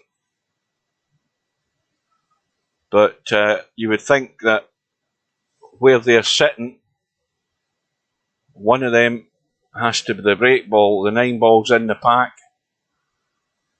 But he's running out of opportunities to get to this 11 ball. And he's gone 2 straight in the 9, I think. He might be able to pinch a bit here. In off the jaw and just roll on to the 11. But he doesn't want to stick it. Well, he's caught the 14. That'll do. He's sitting reasonably nice in the 5. And now he's got himself in good shape. Giving himself every opportunity to keep this visit going. But now if he takes the 14, and he's not a great angle in the 11, he would more prefer to take the 11 because he knows the 14 he's got to get off this 14, avoid the 11. So he's got to dig into the cue ball, and well, I think it's all ended up wrong.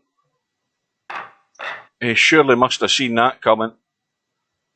So the visit is 7. He's kept it tight, got a ball to a rail. Now we're back into a little safety exchange here. Good evening to Tommy.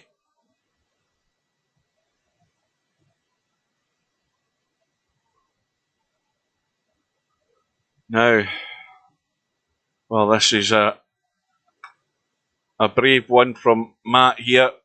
The 9-8 combo. Yeah, that's pushing the boat out.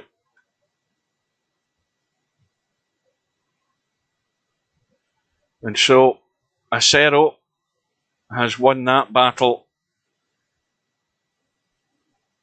and now has a chance to start scoring again and just whittle away that deficit.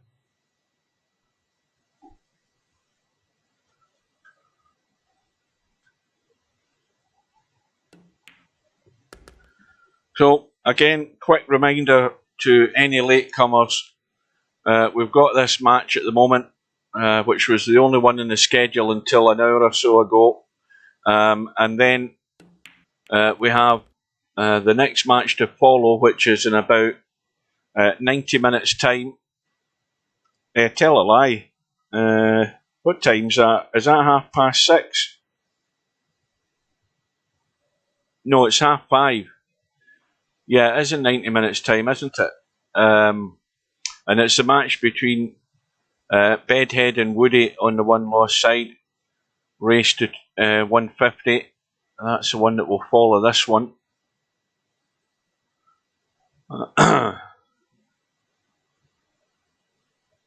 What the hell's the time? I can't read the clock. That's half. That's 6:30, isn't it? This started at 5. We've been on for 90 minutes. Yeah, it helps if I look at my second monitor because it tells me the time on there. Oh, what a numpty. It's 18:28 and 37 seconds at the moment. Well, Acero's failed there. So Matt is on 3 figures. He has a 25-point lead and yet another chance to certainly get 2 or 3 balls. The critical ball in this case right now is as set as that 10 ball, because that's the one that can do damage to this cluster of balls. And I don't know whether he tried to play on it there, because he always had the 5 ball up table to bail out on, and that's not a great shot if he played for the 10, because he's left it a foot short. You know, that cue ball should have been there on this 10 ball, or at worst up there in the 8. Hard to work out what he was trying there, but if he did try the first option I spoke about, he fell well short, but now he's got himself good in the 10. That should do some damage as long as he keeps a hold of the cue ball. Doesn't let it leak away anywhere.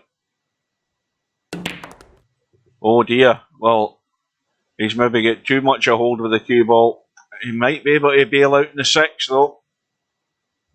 And well, the angle's not great in the 6, but you'll have to just make do with it. If he can just drag it in, he can stay in the 1. He's trying to get out onto that 3 or 8, and he's got there.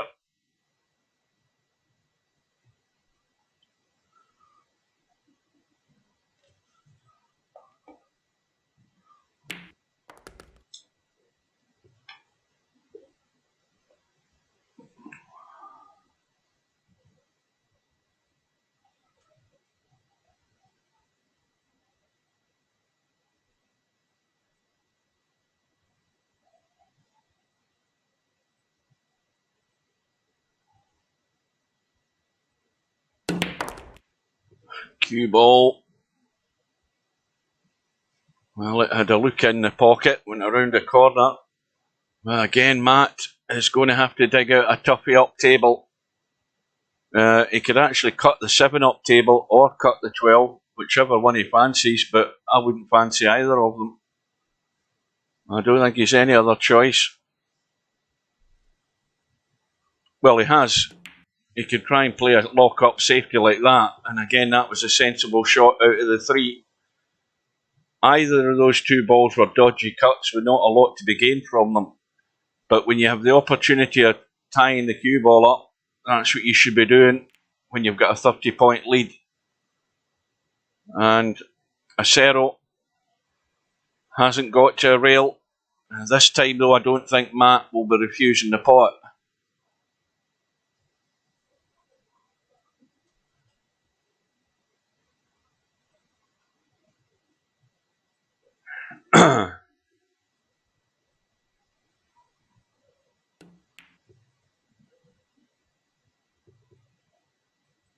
Oh dear.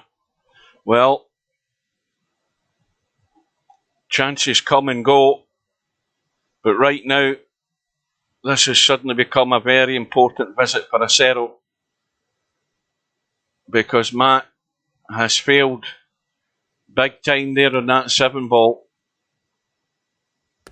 and it's a visit, a scoreless visit more to the point, and Acero has been given a chance with a couple of break balls there as well. Let me try this.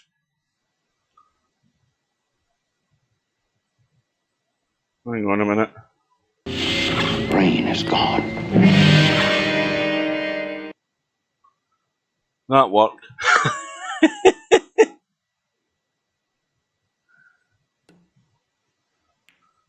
Yeah, Matt's. Is he going to be made to pay for that one?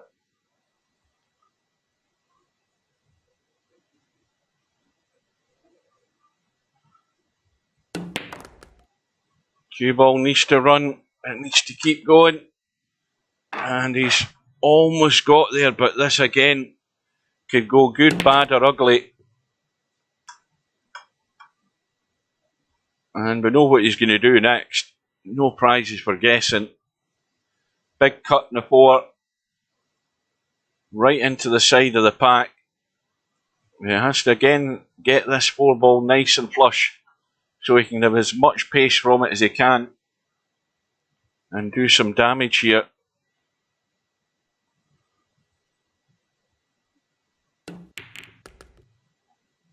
And now that ball bouncing back onto the cue ball. I think that's pushed it dead.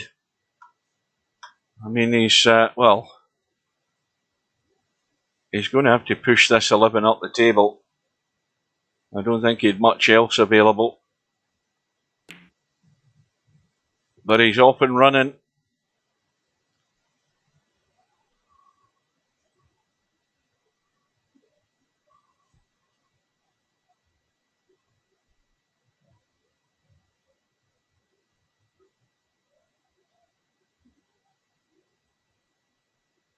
Who's that joined the chat? Because I cannot read their name.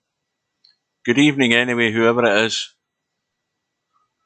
I can see Tommy's name, but I cannot see who the bottom name is. I can't read it.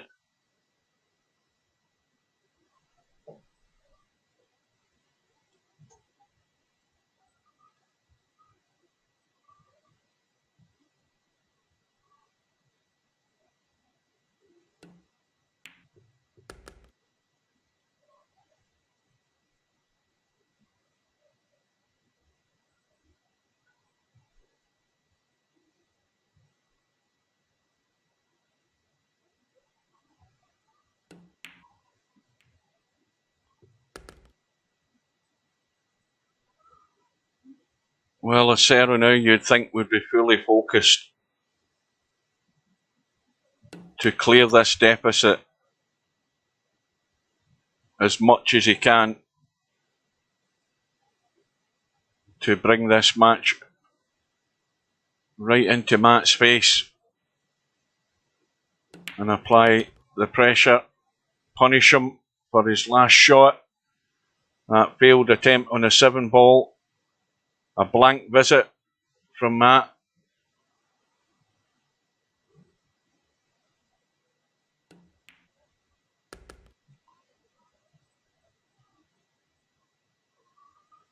Well, has he got enough angle in this 15 to get up table? Or is he just going to fall square in the 9? Oh dear. Well, it's a failure as well. The run is only 14 and Matt's get out of jail. He's only 44 away from the finishing line. He's got the bailout ball with the 15. And that was all because he was a wee bit straight on that 15. He wanted to try and get up the table. And I don't know whether he tried to avoid running into stuff, but he wanted to get up for that 1 of the 14. And maybe trying to pinch a bit. He's taking his eye off the pot. And that has let Matt out of jail a bit there.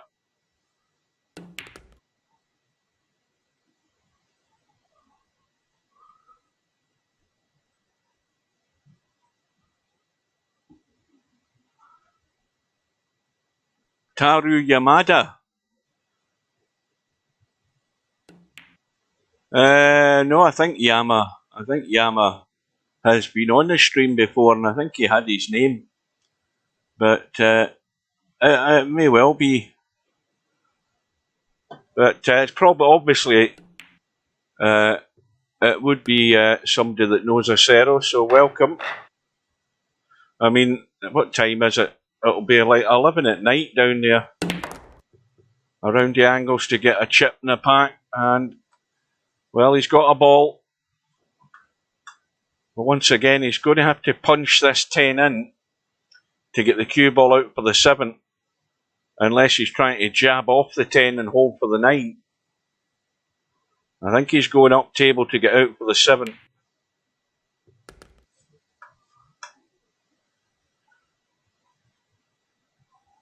Now, again, there's an issue in what you can get from here. The angle in the 7 is taking you around behind the pack. And, well, there is a combo there from this side. If the cue ball was sitting sort of there. Oh, my donut's gone again. There we are. My donut's stuck on the table now. That's it. Well, that's run into the 9 and 1. But he's maybe going to try and steal a bit again here, is he? No.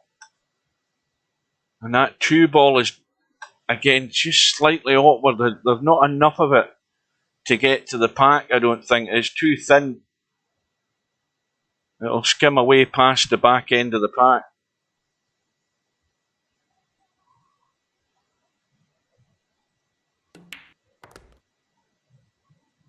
Now, how's he sitting now? Well, it's not great.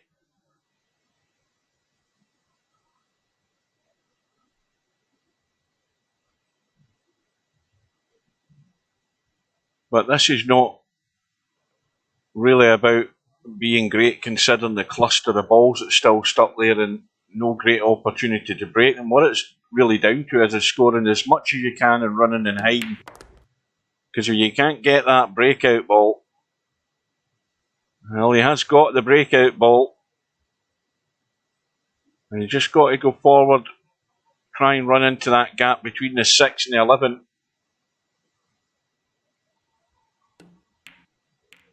Well, he's caught the 11. He's got the 13. And again, he's going to go for the hit. Good angle to get a hit. Oh, he's missed the pack. Well, he's fortunate that the cue balls came up to a line where he's now got a second bailout ball. He doesn't need to, though. I mean, the 12 ball's good enough if he can hold enough for it, but he's gone for the hit. And the 4 ball's done him a favour. Now, the other shot would be to get on to the 8. Now, what's the angle like? It's not particularly pretty either. So he's going to have a third go.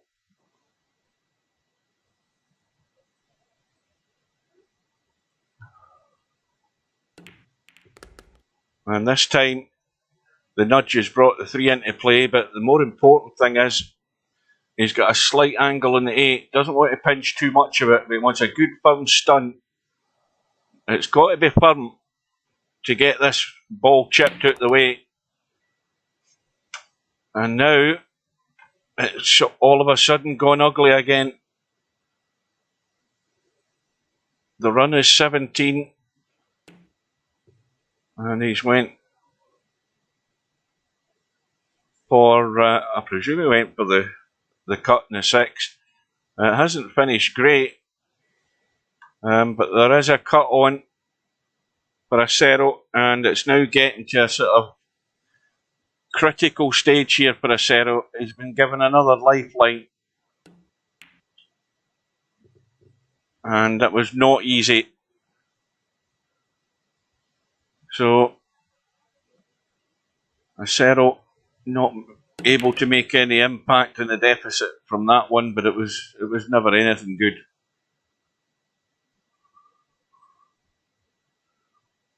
So we are less than 20 minutes away from the second match starting tonight on the one-loss side, the match between Bedhead and Woody.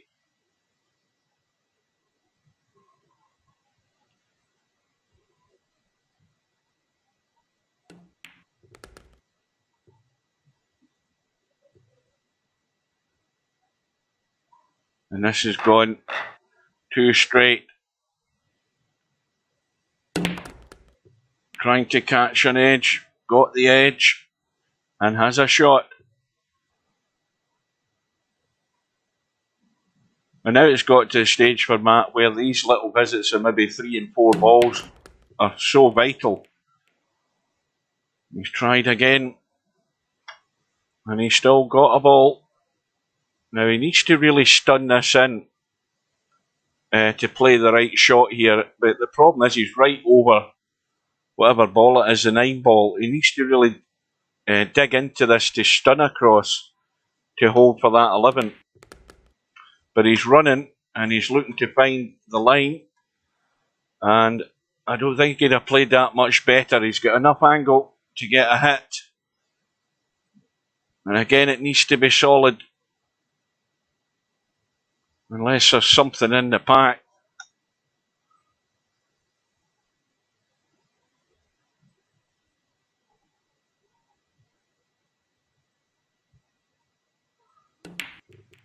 Oh dear. Well, I don't think he really went into that with a great deal of conviction. I think he was maybe not convinced the angle was good enough either. He certainly had to hit it a lot firmer than that, but on line. And he's hung the 11, and Acero's going to have to bail out up and down and try and kick that 11 in, I think. So Matt's visit ends in 5, but the lead is, whatever it is it 40? Yeah, the lead is 40. So the 11 ball has been called, but even if he gets this 11, he's not going to get anything else from it. This is just to get himself out of hole. Well, he's went for it 100%, and he's got a shot in the 8. Don't think he can get to the 10, but he's got the 8 up the table. Do well to avoid the 3 here, trying to spin into the rail and push with left English to go up table. If he misses the 3, it'll work, and he has done. He's got the line up table, and he's got a very slight angle now. Does he need to worry about getting into the pack? Maybe he does, because those balls again aren't set. The 15 and the 14. He's had a look at them. There is a slight gap between them. And,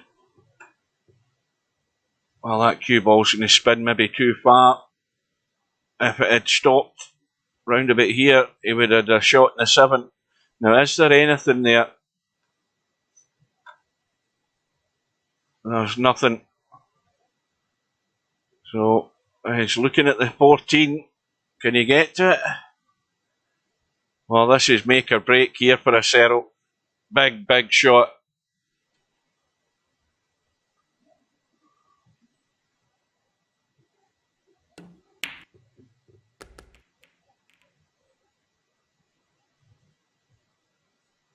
Well, I think he's maybe been a bit unlucky there. Well, he's got a shot in the 10, but that was a brave one. You know, Acero is going to go for his shots at this stage.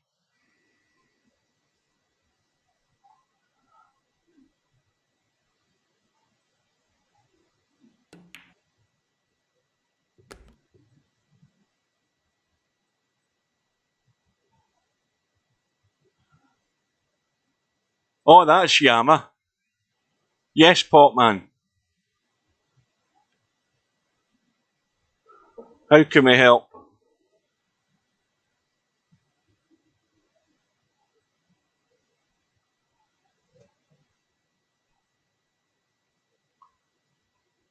What did I miss?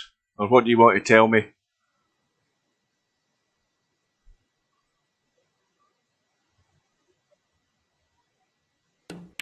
Is black ball on a 9-footer or English? I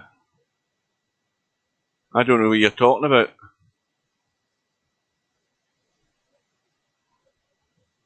Black ball is a game. It's played on the normal pub table. It's not played in the 9-foot table.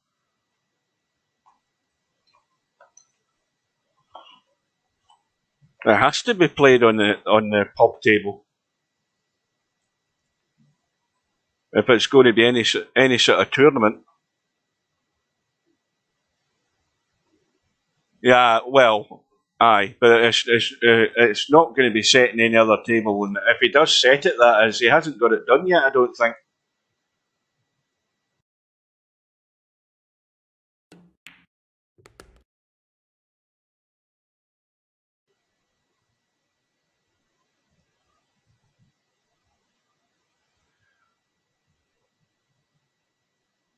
Well, this is a tough situation here for acero. He does have a break ball. He's trying for a little nudge. Needs to get a good roll, and he hasn't really. Either shot he's got here is a pressure shot to stay at the table, but he does have that incentive with the break ball that's sitting there. The 7 ball is good, but he's got to start digging out pots here to stay alive at this visit, because that was always going to run away, and now he may well have to end up cutting the 7. I mean, he's looking at the 13, but this is no good line, this 13 ball, because the cue ball is going to have to take evasive manoeuvres. Yep, he'd be heading towards that 7 ball.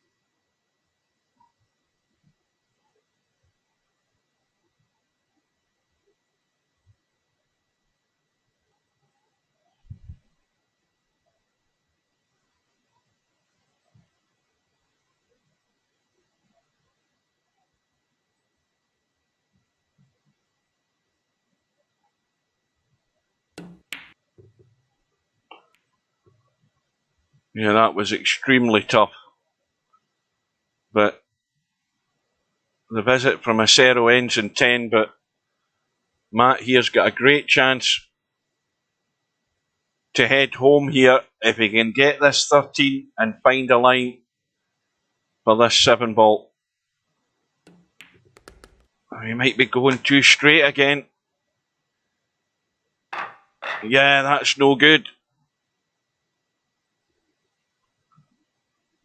That's way too straight. He'd be lucky he can catch anything from this and bring anything out, really. And he doesn't want to pinch too much either. Yeah, that's always going to be the struggle there, to get any significant contact in the pack.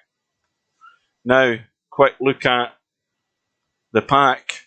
Hold on, I need to hit my alt button again, try and repair my donut.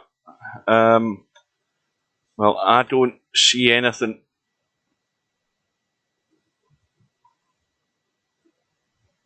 So he might be running for cover. Yeah, I mean, that's what was suggested the other night there is, to make a decision on what the tournament should be, but not only that, get it up and running as far as the sign-ups go.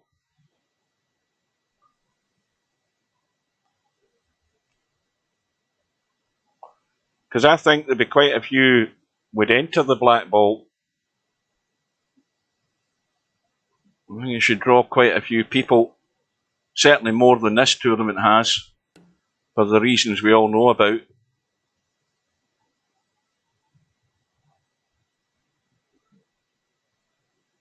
Well, is Matt going to be taking the bait here? He's got a 32-point lead. Is he going to take the bait and try for the kill? Well, it's nowhere near set as a combo, this 6 and 5. But he's got a relatively easy safety shot if he thins the 5. Just skims it and runs for cover in the long grass. Well, this is a big decision here. A big decision by Matt. 20 points away from the finishing line. And, well, this is certainly make or break. And acero will be giving him all the encouragement that he can to try and get Matt to take this shot on. And he has done, and he's gone for it, and he's got it.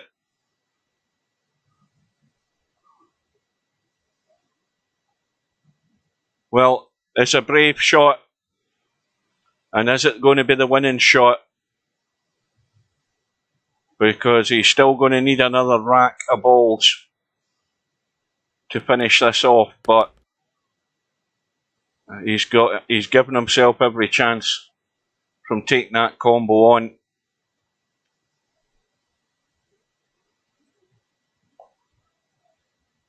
He didn't have to, because he knew the consequences of missing it, but he didn't back down from it.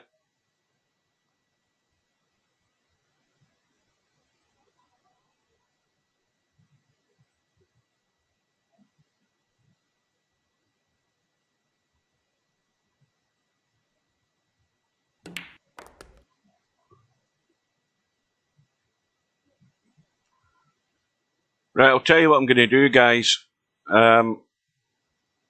This other match may well, in fact, it will be started by the time I go into it. But I'm just going to do a bit of maintenance on my stream setup before I join the other match. It'll take a few minutes, but I will be joining it ASAP as soon as this one's finished. But prior to that, I'll be doing a little bit of fixing up in the stream setup. We won't miss a lot, I wouldn't think. Plus, I'll also put the heating off because I'm beginning to stew again. So there'll just be a short interlude in the stream coverage, but we will be there as soon as I can get things sorted out.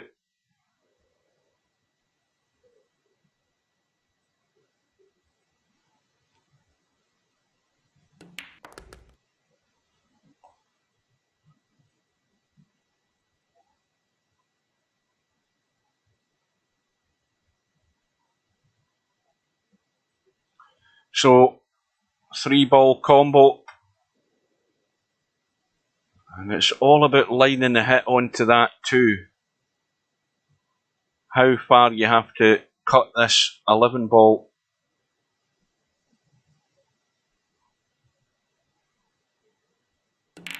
Oh, he's played it well. A nice, solid hit. And he's 13 away. And he's also got a break ball. He's got one on the side rail as well if he wants it. And he's a bit straight in the 11 though. He's got to be careful.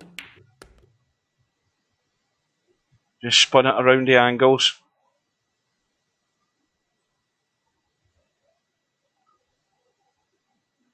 Oh yeah, the black ball table. Those pockets don't give you a great deal.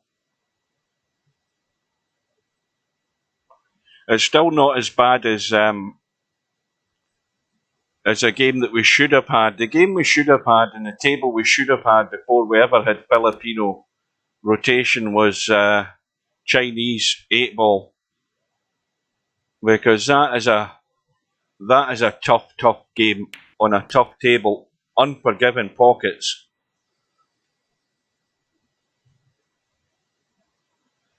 So he's 9 away, and the side ball, break ball is going to go. So we know what it's going to be. In fact, let's have a look at that one ball. Yeah, that's in the pack, so it's dead. And he's missed the 4. Well, Acero knows what he's got to do. He's got a break ball there. He's going to try and get to 3 figures, which he should do. But then it's a long, long run home for Acero. Now, we saw the other night what Bedhead could do when he was given the opportunity. Bedhead was, well, I think he was behind at the time, and he ran out with a 64 run out to win the match. Produced the goods when he had to, and Acero, I'm afraid, has fallen way short on that cut in the 6. It was not easy, but he was not in the ballpark area for the pot. But he might have got away with it. He might have got away with it. There's again a cut in the 14 up table. There is nothing else on that I can see jumping out at me.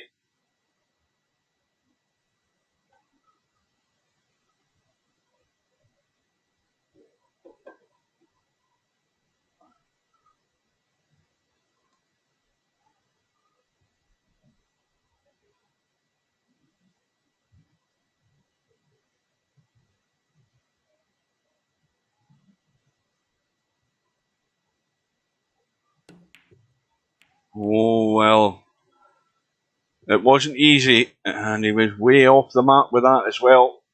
So it's another lifeline for Acero. He's 41 behind. He's 50 away from the finishing line, and he's got to produce. And he's got a lot of work to do in this rack, and disaster.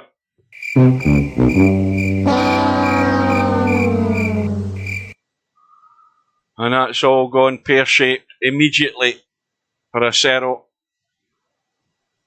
Lots of top in the cue ball. You're asking for trouble with that shot, trying to get into the pack and improve something. And he actually went backwards. Lost the point with a scratch. Back to 99. And Matt now, well, he still needs to get some sort of little breakout here.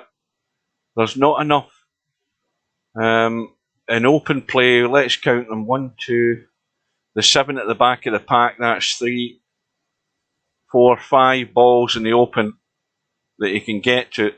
The 9 ball's a bit ugly where it's sitting. He might not want to get near that if he can help it. He might want to try find a way onto that 7 ball if he can. I don't think there's nothing goes at that back of the pack in that cluster of 3.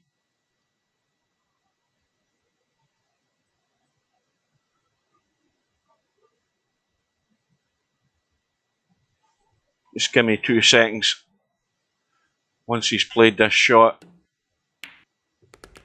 Hang on.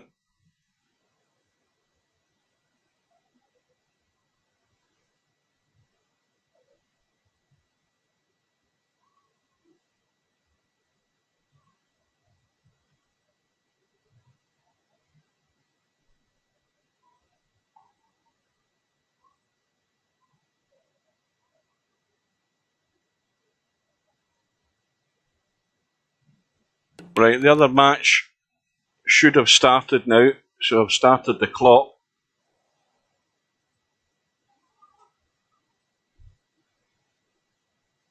Meanwhile, Matt is 4 away. He's on the 7.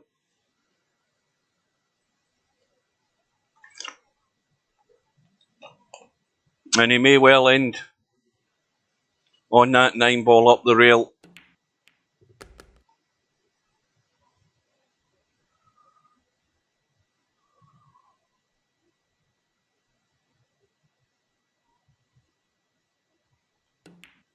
Well, Acero has had enough chances to score.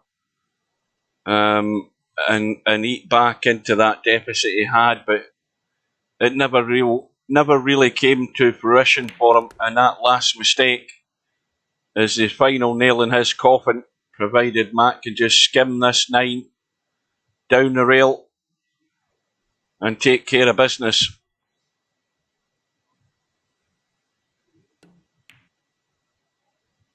And so it's Matt from England who goes through against acero from Japan by 150 points to 99. I will be back in a couple of minutes, guys, so just bear with us. Hang on a minute, get myself sorted out here.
Right, we're back.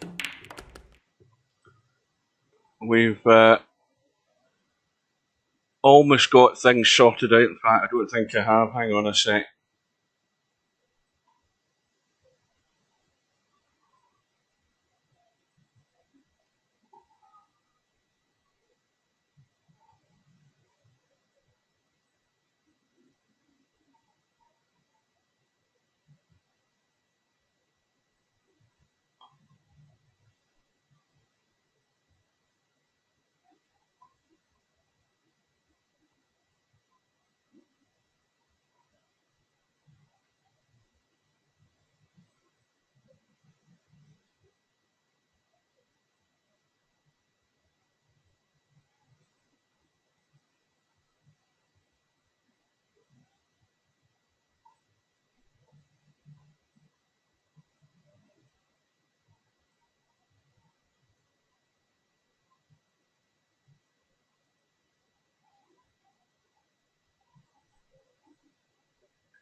Right, apologies guys, took a wee bit longer than I thought, but we've got there. So this is the second match of the night in the one-loss side in the 2022 Virtual World Straight Pool Championships in Virtual Pool 4 Online. We've got Woody from England, we've got Bedhead from Sweden, and Bedhead at the table with a slender lead. And just while he's knocking around here at the moment, I'm going to take a quick bathroom break, and I'm going to burst, and I'll put that heating off. I'll be back in a second.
Right, that's me good to go now. Welcome, Matt. You got there in the end. Not Bedhead. Acero had his chances late on there. Got an unlucky roll of the ball, that scratch. On another day, he could have maybe ran out. But you're still in it. That's all that matters. Doesn't matter how you fall over the line.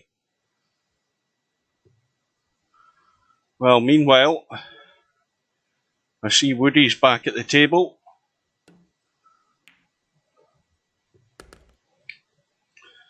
But no break shot.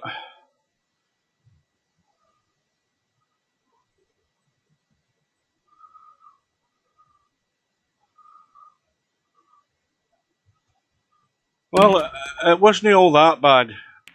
Well, that's a cracking shot from Woody. All around the table and into the head of the pack. Brings a couple of balls out into play. Landed on the 4. Yeah, I don't think you played all that bad. There's, one or two little errors. Played a couple of brave combos during the match to keep a run going.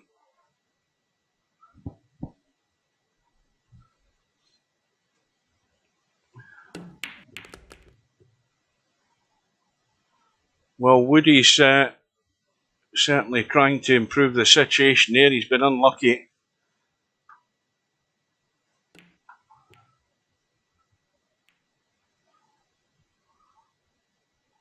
But he's played a half-decent safety.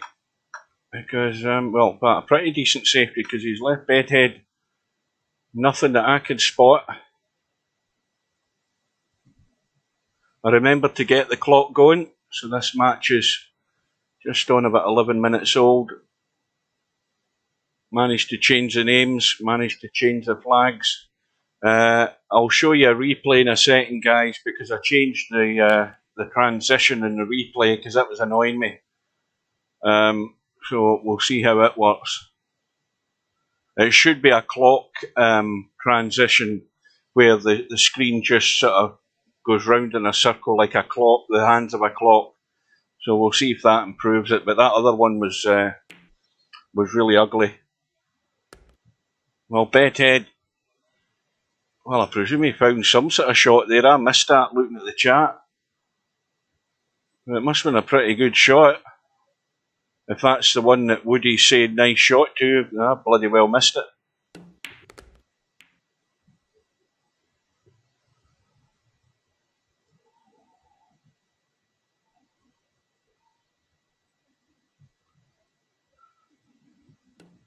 Oh, it was a combo. Ah. Yeah, well, he certainly worked hard to find it because I couldn't see anything obvious.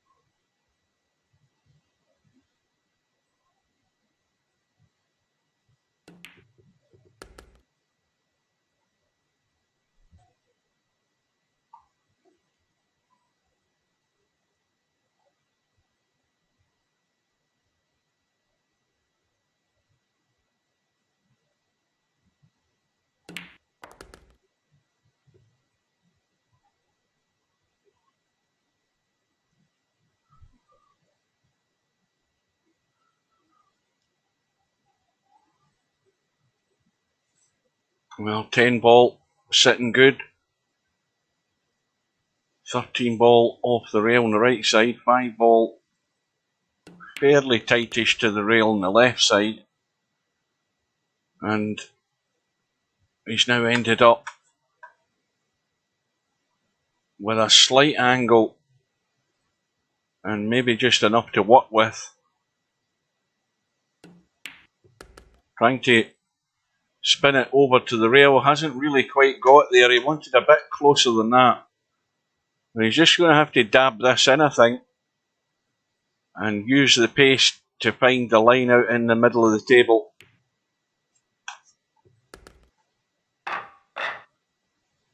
And again, maybe I'll catch the 13 and 9.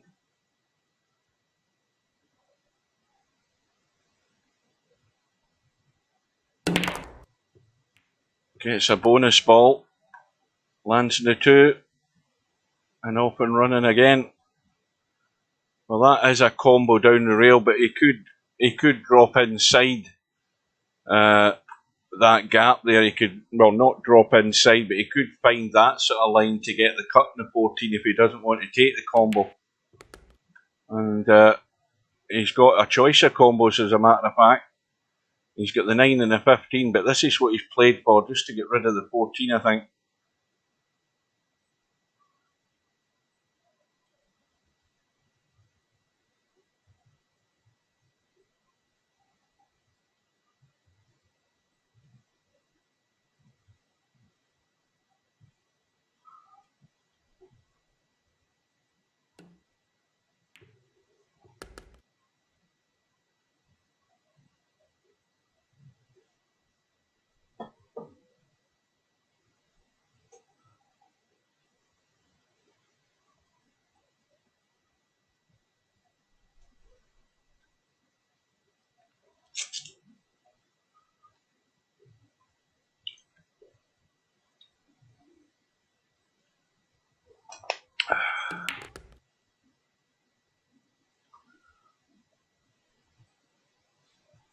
Well, there's the problem. Right at the head of the pack there, more or less. In fact, probably the centre of the pack, the more I look at it from top down. You've got those 3 balls sitting there. Now, that 11 and 12 into the side looks dead set to me. The 4 balls obviously in the way. But It looks dead on.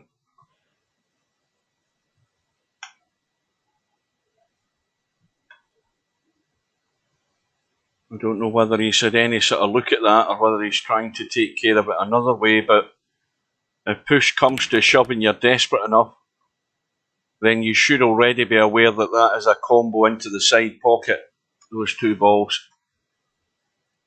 Now, see when you look at it from that angle in the line, yeah, it's more convincing from this angle that it's going in, not from that angle though, behind the pocket. You sort of convince yourself it's going to the point. But that's going to change in a second or two, because Bedhead's played a controlled pace shot in the pot. He's got everything into play, and I don't know whether the 15 ball was there in the first place, but it's certainly ideal now. So he's looking good to keep the run going, and already Bedhead is making this contribution count to build up a little lead.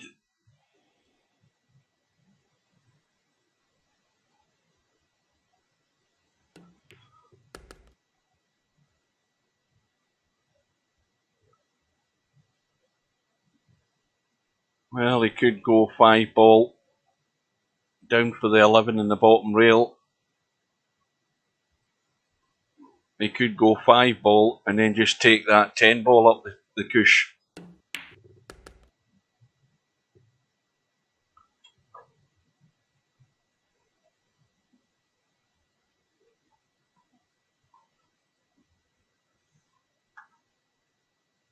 So now it looks like the 11, the 12 ball up the rail, the 9 ball to land on the 15. That looks like the plan.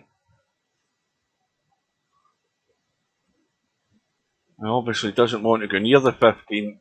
Well, he's found a gap. So rather than...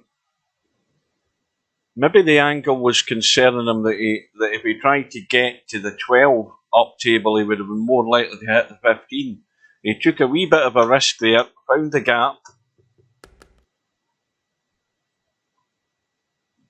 But he's in good line here now, or at least he should be.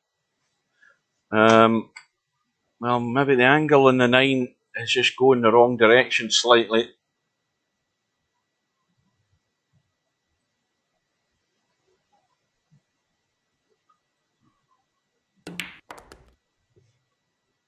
But the control on the pace and the draw, that's landed perfect. So let's check the replay in this.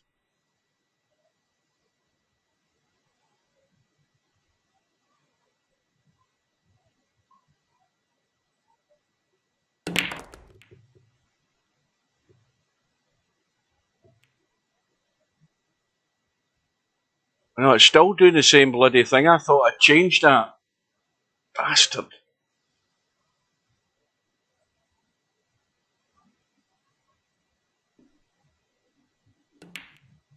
Sod it. I'll be back in a sec. That is so infuriatingly annoying.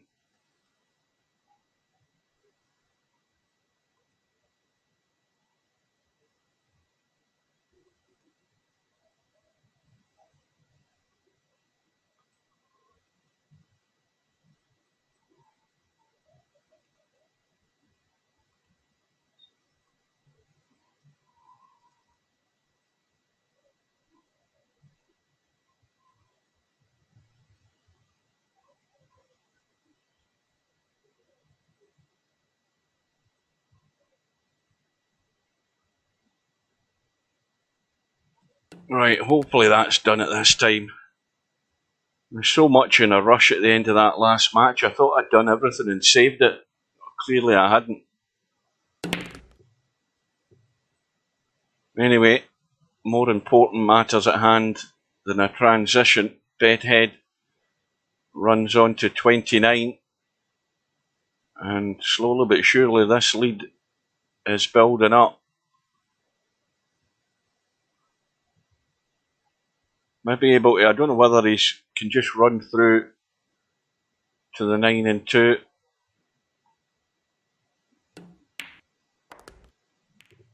Well, he's run through. Oh, and that could have went really bad there. He could have landed right in between them with nothing, but he's still got a shot. Right, we'll do another replay in a minute or two and see how that looks.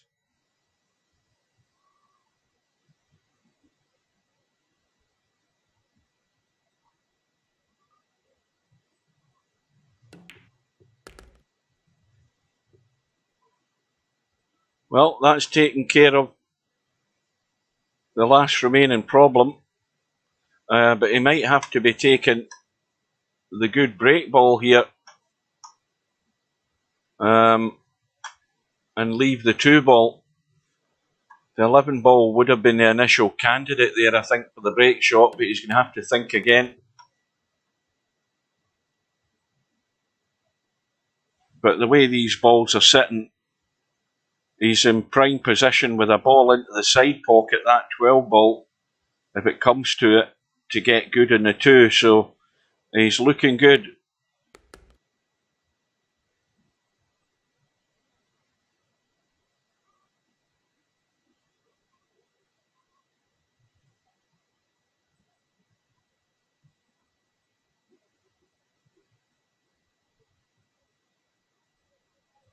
Now, obviously, if there is an issue, it's really just taking care of that 6 ball if he can off this 9. Now, he's went for a little nudge, and again, it's came out okay. 2 balls still in place, and he's still got that second last ball that he can use to try and get good on the 2. So we'll see how this shapes up, if that's going to be the overall plan. If he takes the 3, he's running up table though. What's the angle like? No, he can hold it for the 6. He can just draw off it.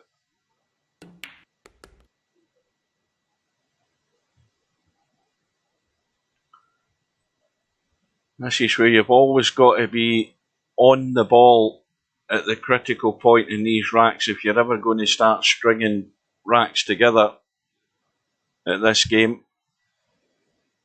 This is where you've got to do your hardest work sometimes to find that spot.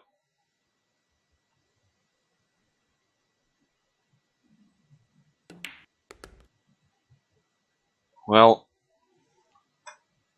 this line that he's got in the 12 is almost bolt straight.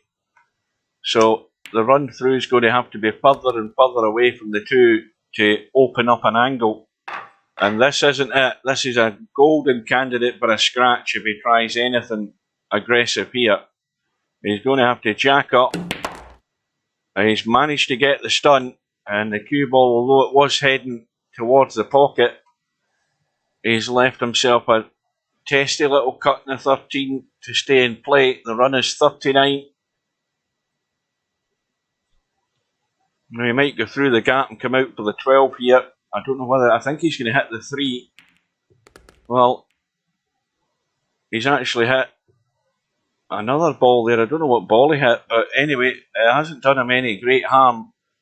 Although he's only got the 3 open balls, and that 11 ball though is a break ball for the cluster, because it's sitting open and it does go. So he should already have his eye on that.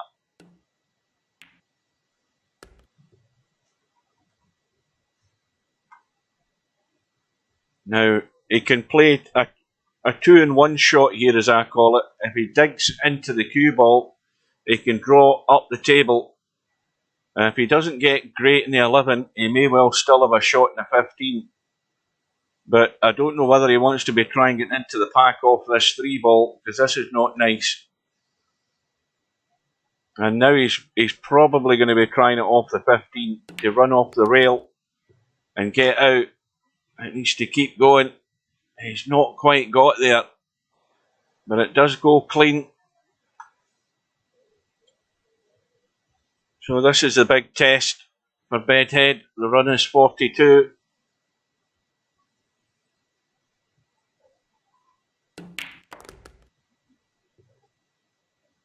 And that's better. But it's still doing that bloody thing. Right, I've obviously got something set wrong. I'll worry about that at a later date.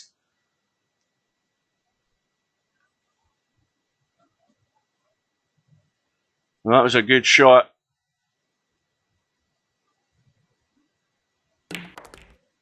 And again, the immediate opportunity from the angle of the pot to get into that cluster of balls has opened him wide open. And we've got 2 balls in the pack. We've got a 7 ball that's a wee bit wide from the pack, but it could do. And there's a 6 ball in the side rail that could do. And there's the 4 ball's going to go. So he's still got a couple of choices to work with.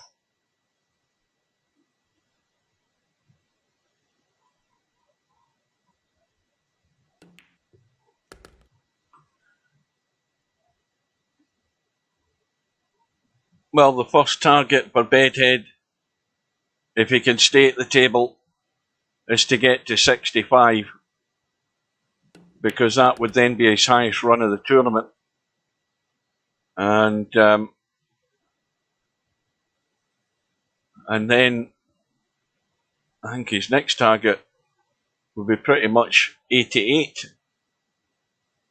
to beat Mr. Fox's highest run of the tournament. But we're not going to tempt fate, because we know what can happen in this game. All sorts of crazy stuff happens. Just when everything's looking good, things like that can happen. Well, we'll put that down to commentator's curse. The run ends on 49, but the lead is more important, and it's a healthy lead. It's 53 or thereabouts.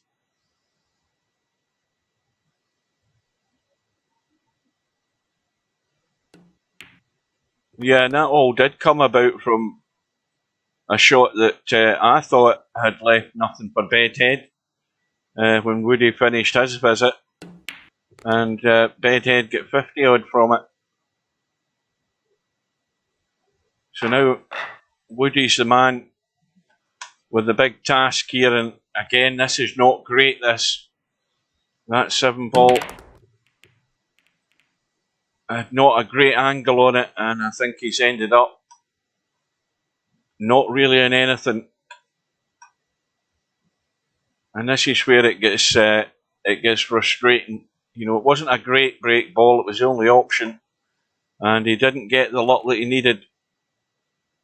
So that's the end of the visit. He hasn't hit a rail. He's in 1 foul. And has he covered everything? Well, that 9 ball will go in off the jaw, and he can get to it. I don't believe he's going to play the combo. I think he's just going to try and squeeze this past the 4 off that jaw. And Bedhead is off and running again.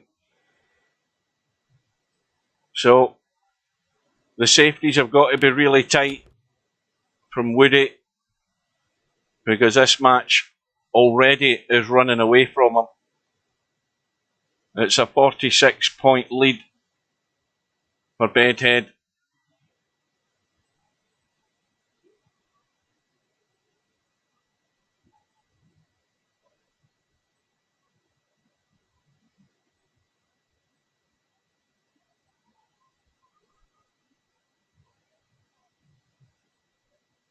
Yeah, they're hard. No doubt about that.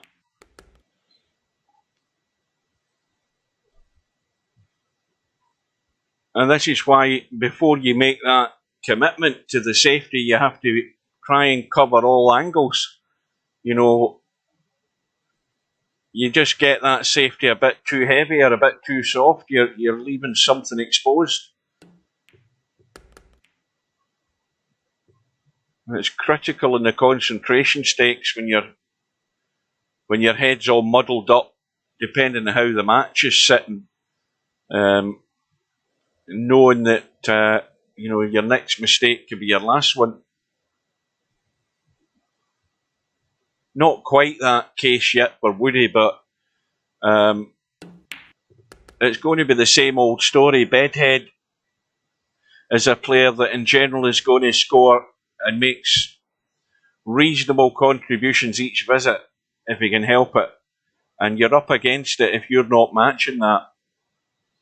And that run that Bedhead had is substantial enough to have built up a healthy lead and stack the pressure on Woody to play flawless for his next visit. And that is a tall order. That is a really tall order to hold yourself together and get yourself back in this game should he get the opportunity. The opportunity will come, you would think. But when you're sitting there looking at the scoreboard and you see it's already 50, you know what's expected of you.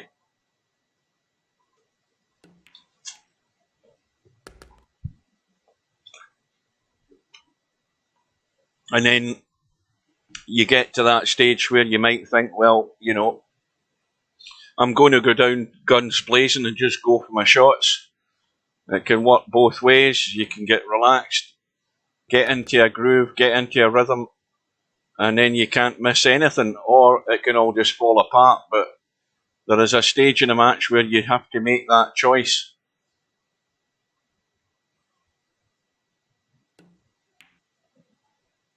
But you're certainly not going to win anything if you're not scoring anything in your visits.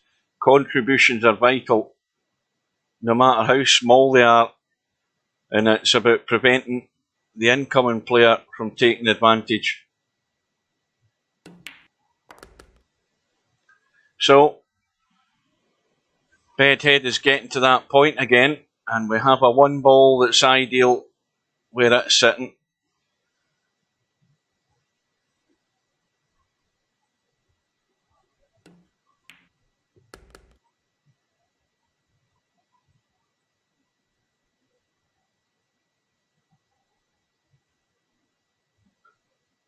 Oh, good evening to Sir Garesh. Haven't heard of who? Who the hell's that? Who the hell's Hibbler in a while? Or am I reading that wrong? Hibler.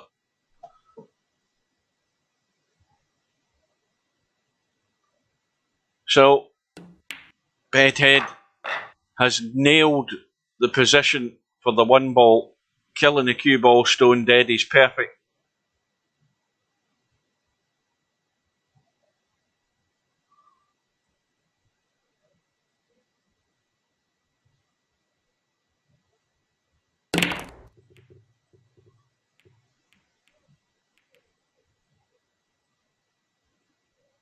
Yeah, that's the thing that's annoying me. It's that I need to fix. I'll do that another day for the next stream. Read everything. I can't read everything because the chat's disappearing up top, and by the time I look back at the screen, it's gone.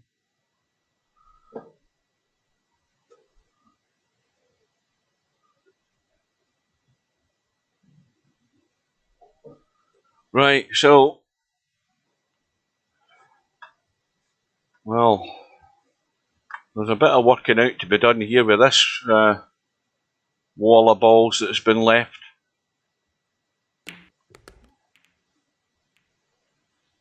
And immediately it's gone funny.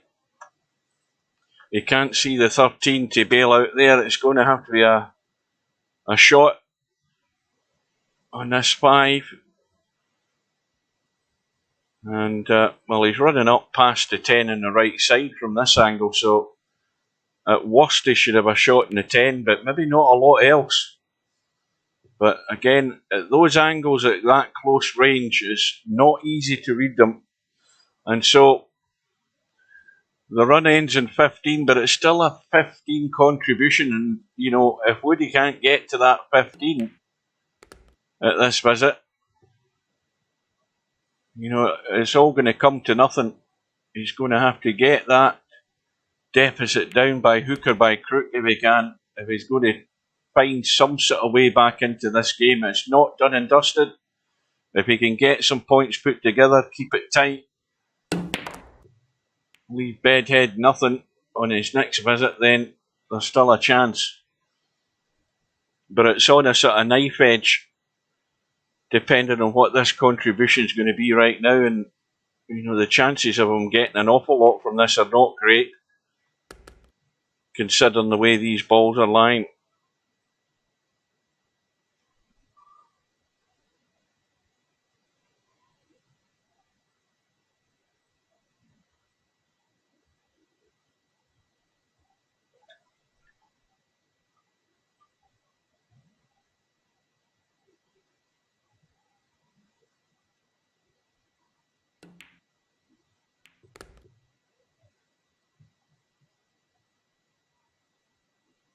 Right, I'm going to make this a bit like US TV.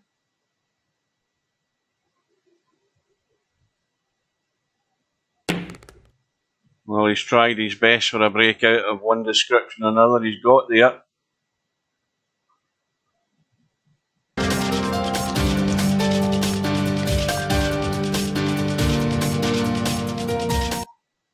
Well, that's the typical thing that happens in American television. Just when you're getting to a good point in the match, they go and put the commercials on. But you never missed anything. That's a shot. And Woody's visit, I'm afraid, is only 6, but he was not in good shape. He was trying his best around the table to get a breakout, but nothing fell favourable. And Bedhead trying to get off and running again.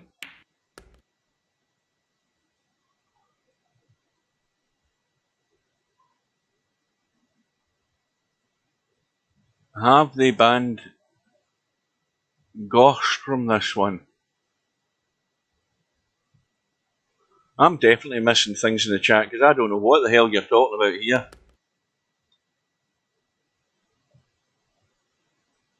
Are we talking about Fedor Gost, the Russian? Is he a Russian guy? Aye, is that? Maybe I'm on your wavelength now, Sergeresh. Maybe that's what he's talking about. Yeah.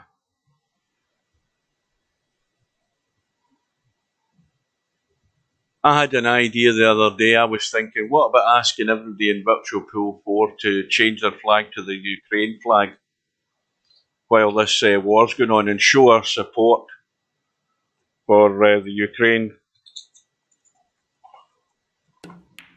I haven't done it, but I was just asking it. I was just putting it forward as a suggestion.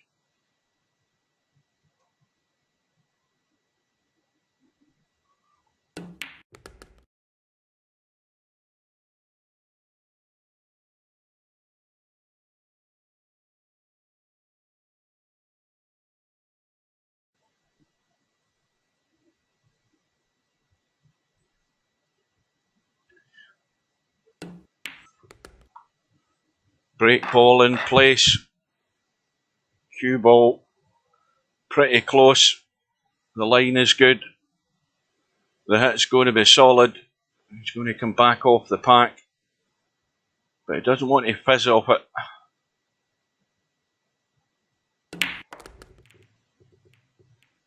Well, they've all broken and they've all created a cluster on the right hand side.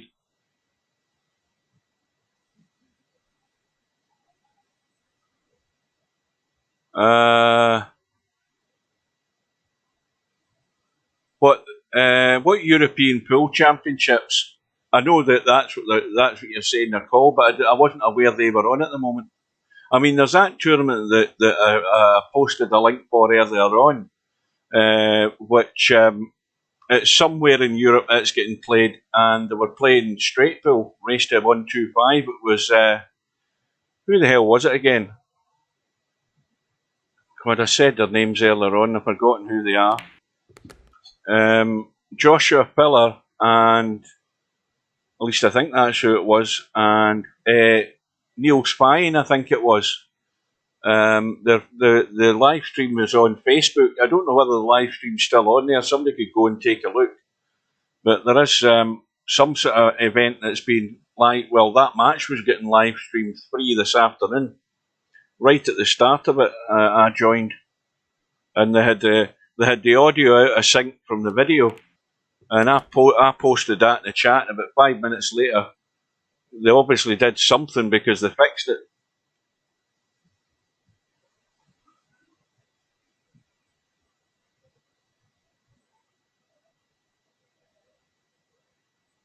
Where's Lasco? I know that they mentioned where it was played. Was it? It's not Croatia or somewhere like that. I think it's over that direction. It's one of them sort of countries it's been played in. I can't really remember though.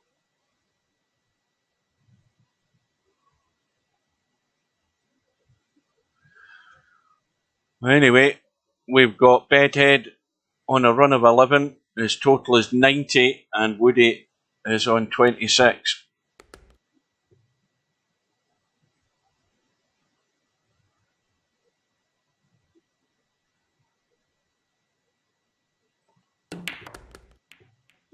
Now this match is barely 42 minutes old, and already Bedhead's approaching 3 figures.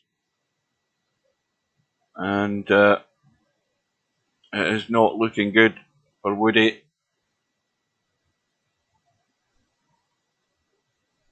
Slovenia, I knew it was one of those sort of countries in what I call the far end of Europe, or that side of Europe. Well, it'll be good if they actually. I presume it's not just straight pool. I presume it's maybe a cluster of formats of the game that they're playing. So keep your eye out on Facebook for the live stream, because that was, as I say, it was on this afternoon. It might be on right now. I haven't a clue. I killed the stream when I came on to do this.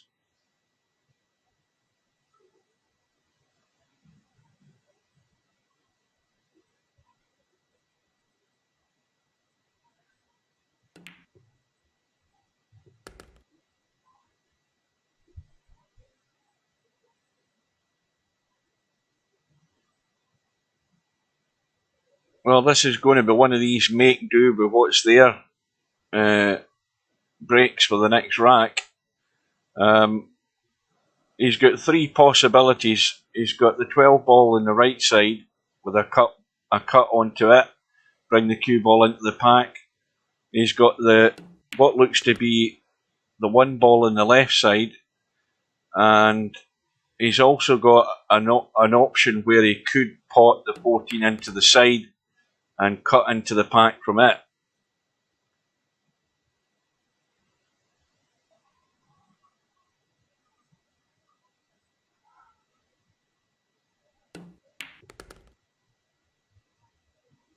And it's clearly not going to be that. It's going to be the cut on the 12 and run into the side of the pack, which, if it skims it, it's always a danger this cue ball could go loose.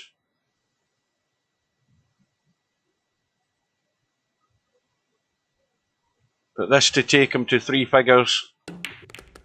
And he's gone up table. And he's gone up table with a straight in 7. Now he can roll right through to the gap. Or he can kill it if he's straight enough for that, whatever ball that is, the 15 into the side. Let's have a look at what he's got. Now you see he's got a slight angle, which is why he's taking the 14 instead. Might just be dropping this in dead weight for the 5. No, he's gone for the hit. He's took a risk. And he's still got a shot, albeit it's going to have to be the 5.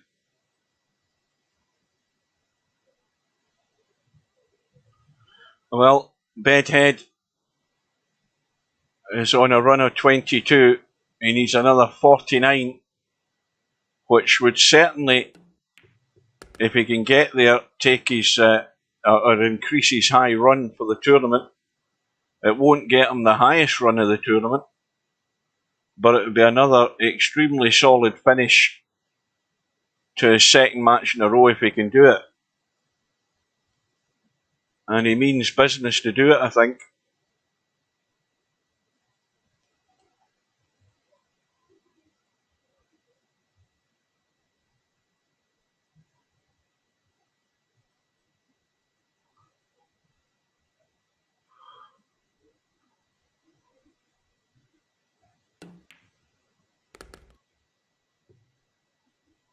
Well, he dragged all the pace off the cue ball. 15 ball is a bit isolated where it is up the rail. And he certainly won't be played for that off this 7. He may well be rolling through for the 8. Or maybe one of the balls in the bottom rail.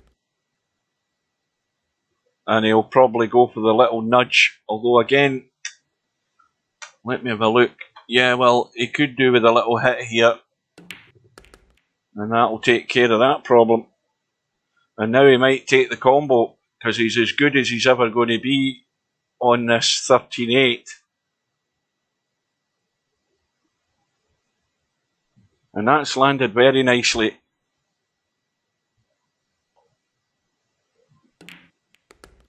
And what's more, he can get rid of the 11 there, but he's also got the 9 as a nominated break ball. Could do the 3 ball at a push. Could go the 6 ball from inside the 6 ball. Somewhere and get my donut to work again. Somewhere sort of up there like that for the 6. And try and hit the pack, maybe like that.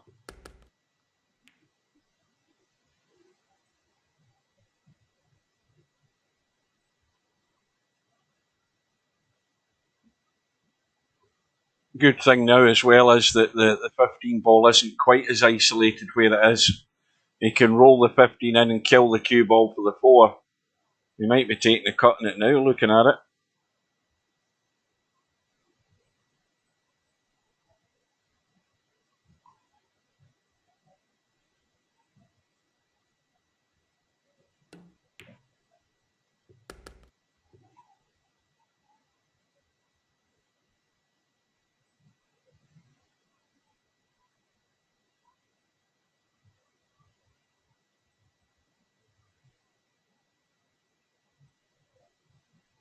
Again, depending on how straight he is, he certainly wants to get up table.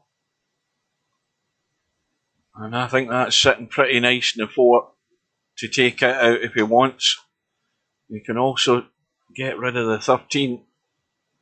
But the 4 ball could also be the ball to land nicely on that 9 for the break shot.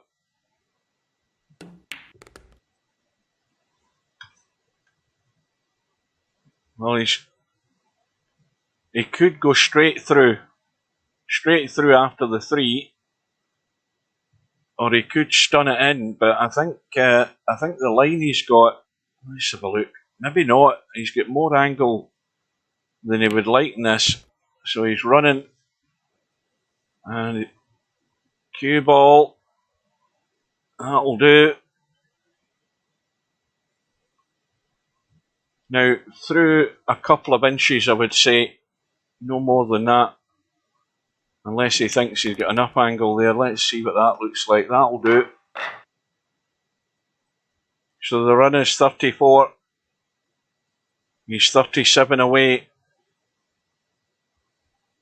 from the next round. Good break.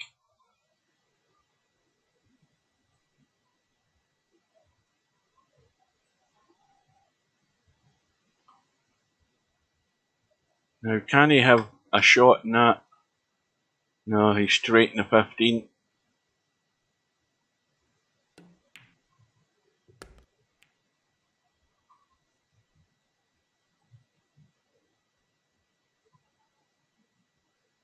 Well, up table, unless he takes a risk here, but it's not worth it.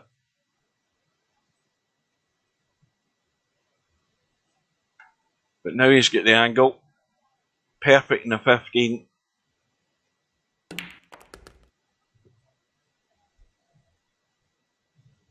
And one remaining problem. Although he can take the 12 up table.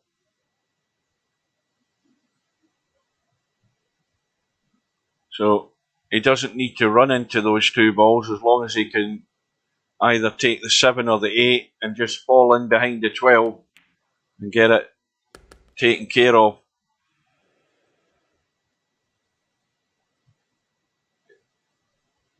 He's got to also, while he's doing all of this, have already thought about what possibly is going to be his break ball. It could be the 3, it could be the 13 at the top of the pack there.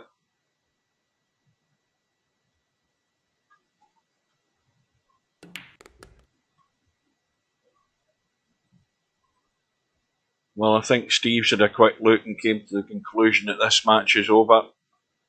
I tend to agree with him. It's a long road back for Woody, even if he gets a shot. Now, this is a chance to get rid of the 12. He might just be running into them. He didn't need to, but he's okay.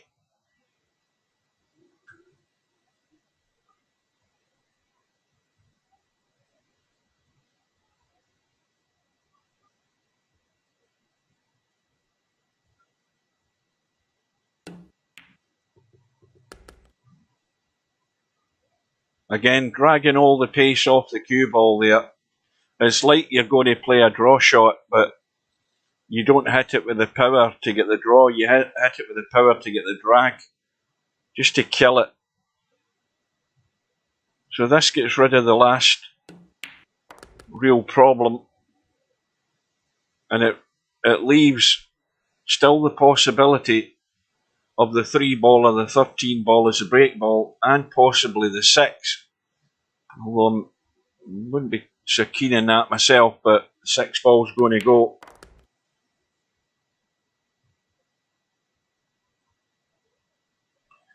Well, Bedhead's contributions, what was it? A 50 odd earlier on that took him well into the lead, and now it's another one, and it's 46 and counting, and 25 away from the finishing line,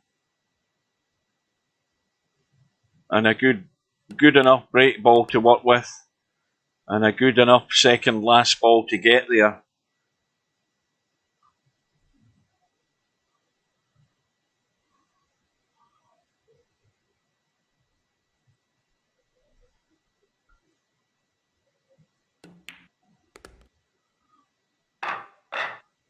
Well, we'll have a quick look at the bracket just to see how it's all set up after this.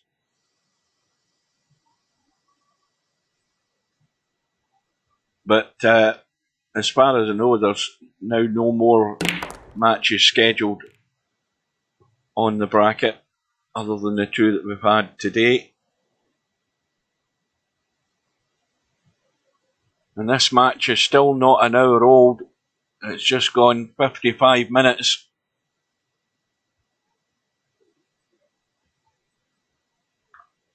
Bedhead has a break, has a ball, and has plenty to choose from to keep going. The run is now 50, so the next target is 65. The only problem is he's what? Let me work that out in my head. He's in 130, so he's 20 right. So he can break his high run. That's a definite.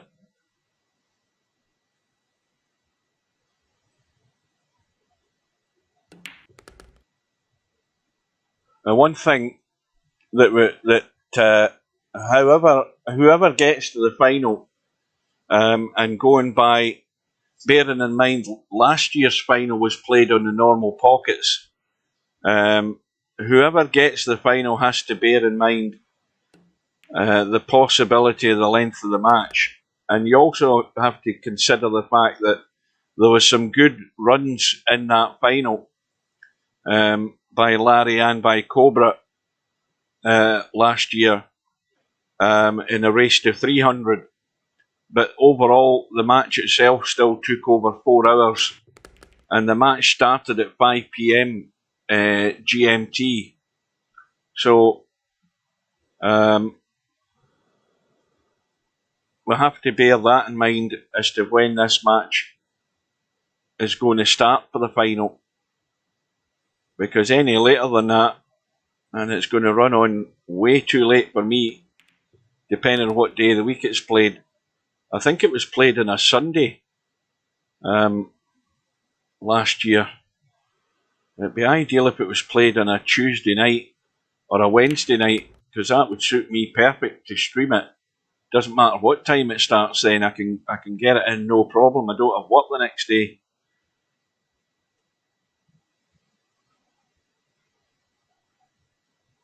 Well, that's me being selfish, thinking about having, been able to get the match saved and have it there for other people that might miss it to be able to watch it later.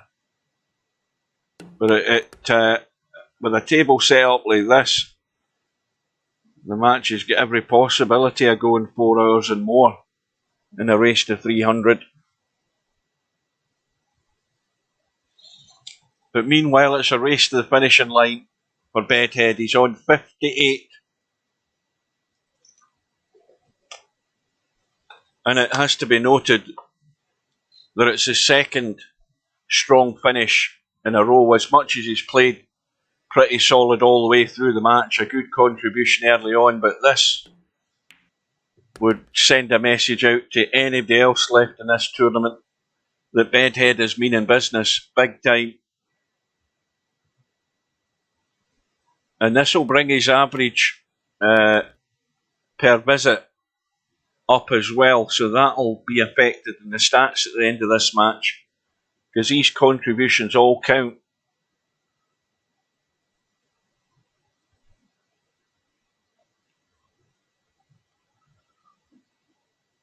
Yeah, he's looking good. If he can get out onto this 14, the 14 is in a pretty good shape, but how will the cue ball shape be? Because he's going to have to be away from this. The angle is good, but he has to come off that pack. He can't stun and lock up. He has to get off the pack, so just below the equator to get the cue ball to come out. Well, he's bounced off the pack. He's got the break, and he's got plenty to choose from. This is looking good. It's also looking good because he's got a break ball already in position. The 4 ball is there. 13 balls in the pack. So he's got loads to work his way around this. And he now moves on to 65. And he's 6 away from the finishing line.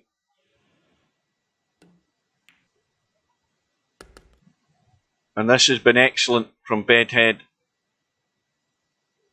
Producing the goods when it matters.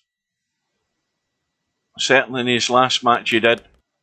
Maybe this wasn't quite the same circumstances. But nevertheless, it does say, come and get me. And you're going to have to be scoring when you're playing against me, because if you don't, I certainly am. Well, it's gone wrong there. He's got a bailout. He may well end up in the 13 from distance. If he goes right over to the rail, he could end up in the 6. But he's not going to be doing an awful lot with the cue ball other than just potting this ball. And he hasn't quite got to the 6, I don't think. It might be tight.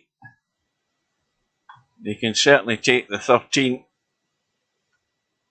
He's still giving this 6 ball a look. He thinks he can squeeze past the... I think that's the 1 ball. Yeah, he's got there. So now, Bedhead on 70, and just this 12 ball for a 71 run out to take him to 150, and that was a superb finish by Bedhead. And Woody, well, he never got the chance to try and survive. Bedhead killed it in that last visit with a run of 71, so that's an excellent contribution twice in a row from Bedhead, and a great win for him, and a very strong performance, it has to be said. So now, if we look at the bracket, and that will clear in a minute or two, I would imagine. If we look at this side of the bracket, on the 1 loss side, we'll see that Bedhead is now through to play Bedhead, and there's going to be a bit of rivalry there, considering Bedhead has just knocked Hairpig down the rung on the ladder for the high runs. Bedhead now into second place, and the two of them will meet up.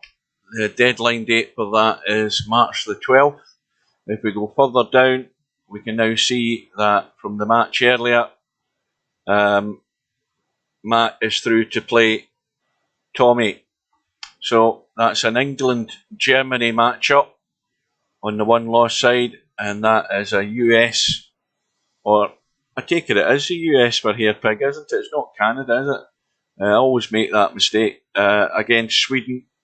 And then on the winner's side, we have the showdown between Albinario and Stubb. Deadline date for that is March the 17th. Now we'll go and look at the stats.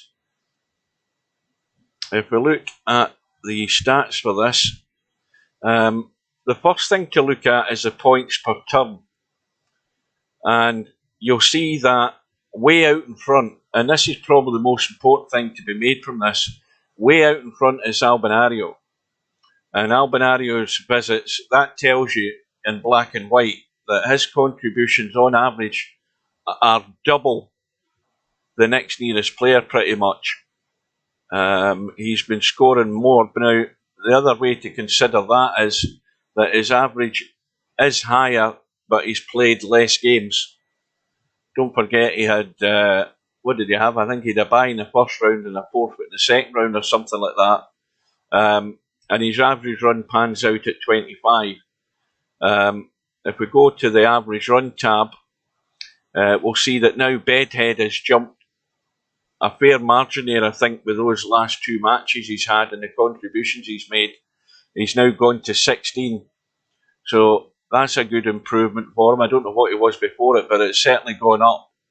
Now if we go to the longest run tab, we'll see that Mr. Fox is still there on 87, but Bedhead is into second place now, and Hairpig on third. So we've got 87, 71, 67. We've got Albinario still with opportunities to increase that high run. We've got Stubb 1 point behind, and Tommy is there in 48.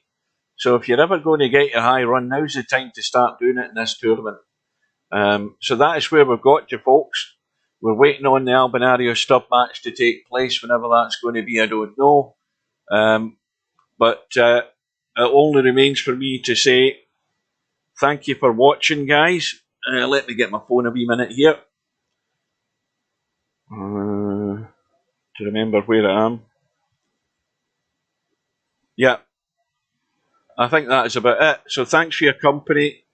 Thanks for staying the distance. Sorry about the interruptions trying to get this thing fixed. I'll go and do that and have it hopefully ready for the next time, whenever that's going to be.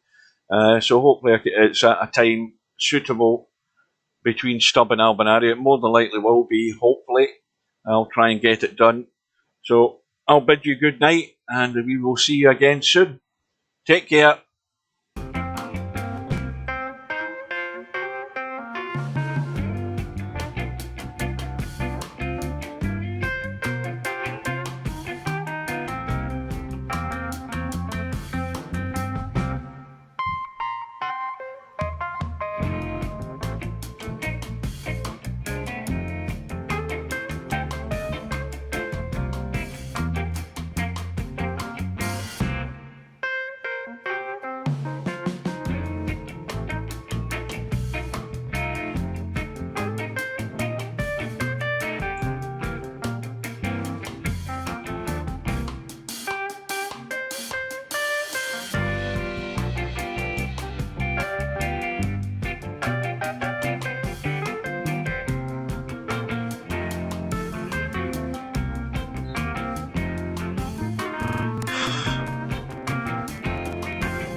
No bar, no pinball machines, no bowling alleys,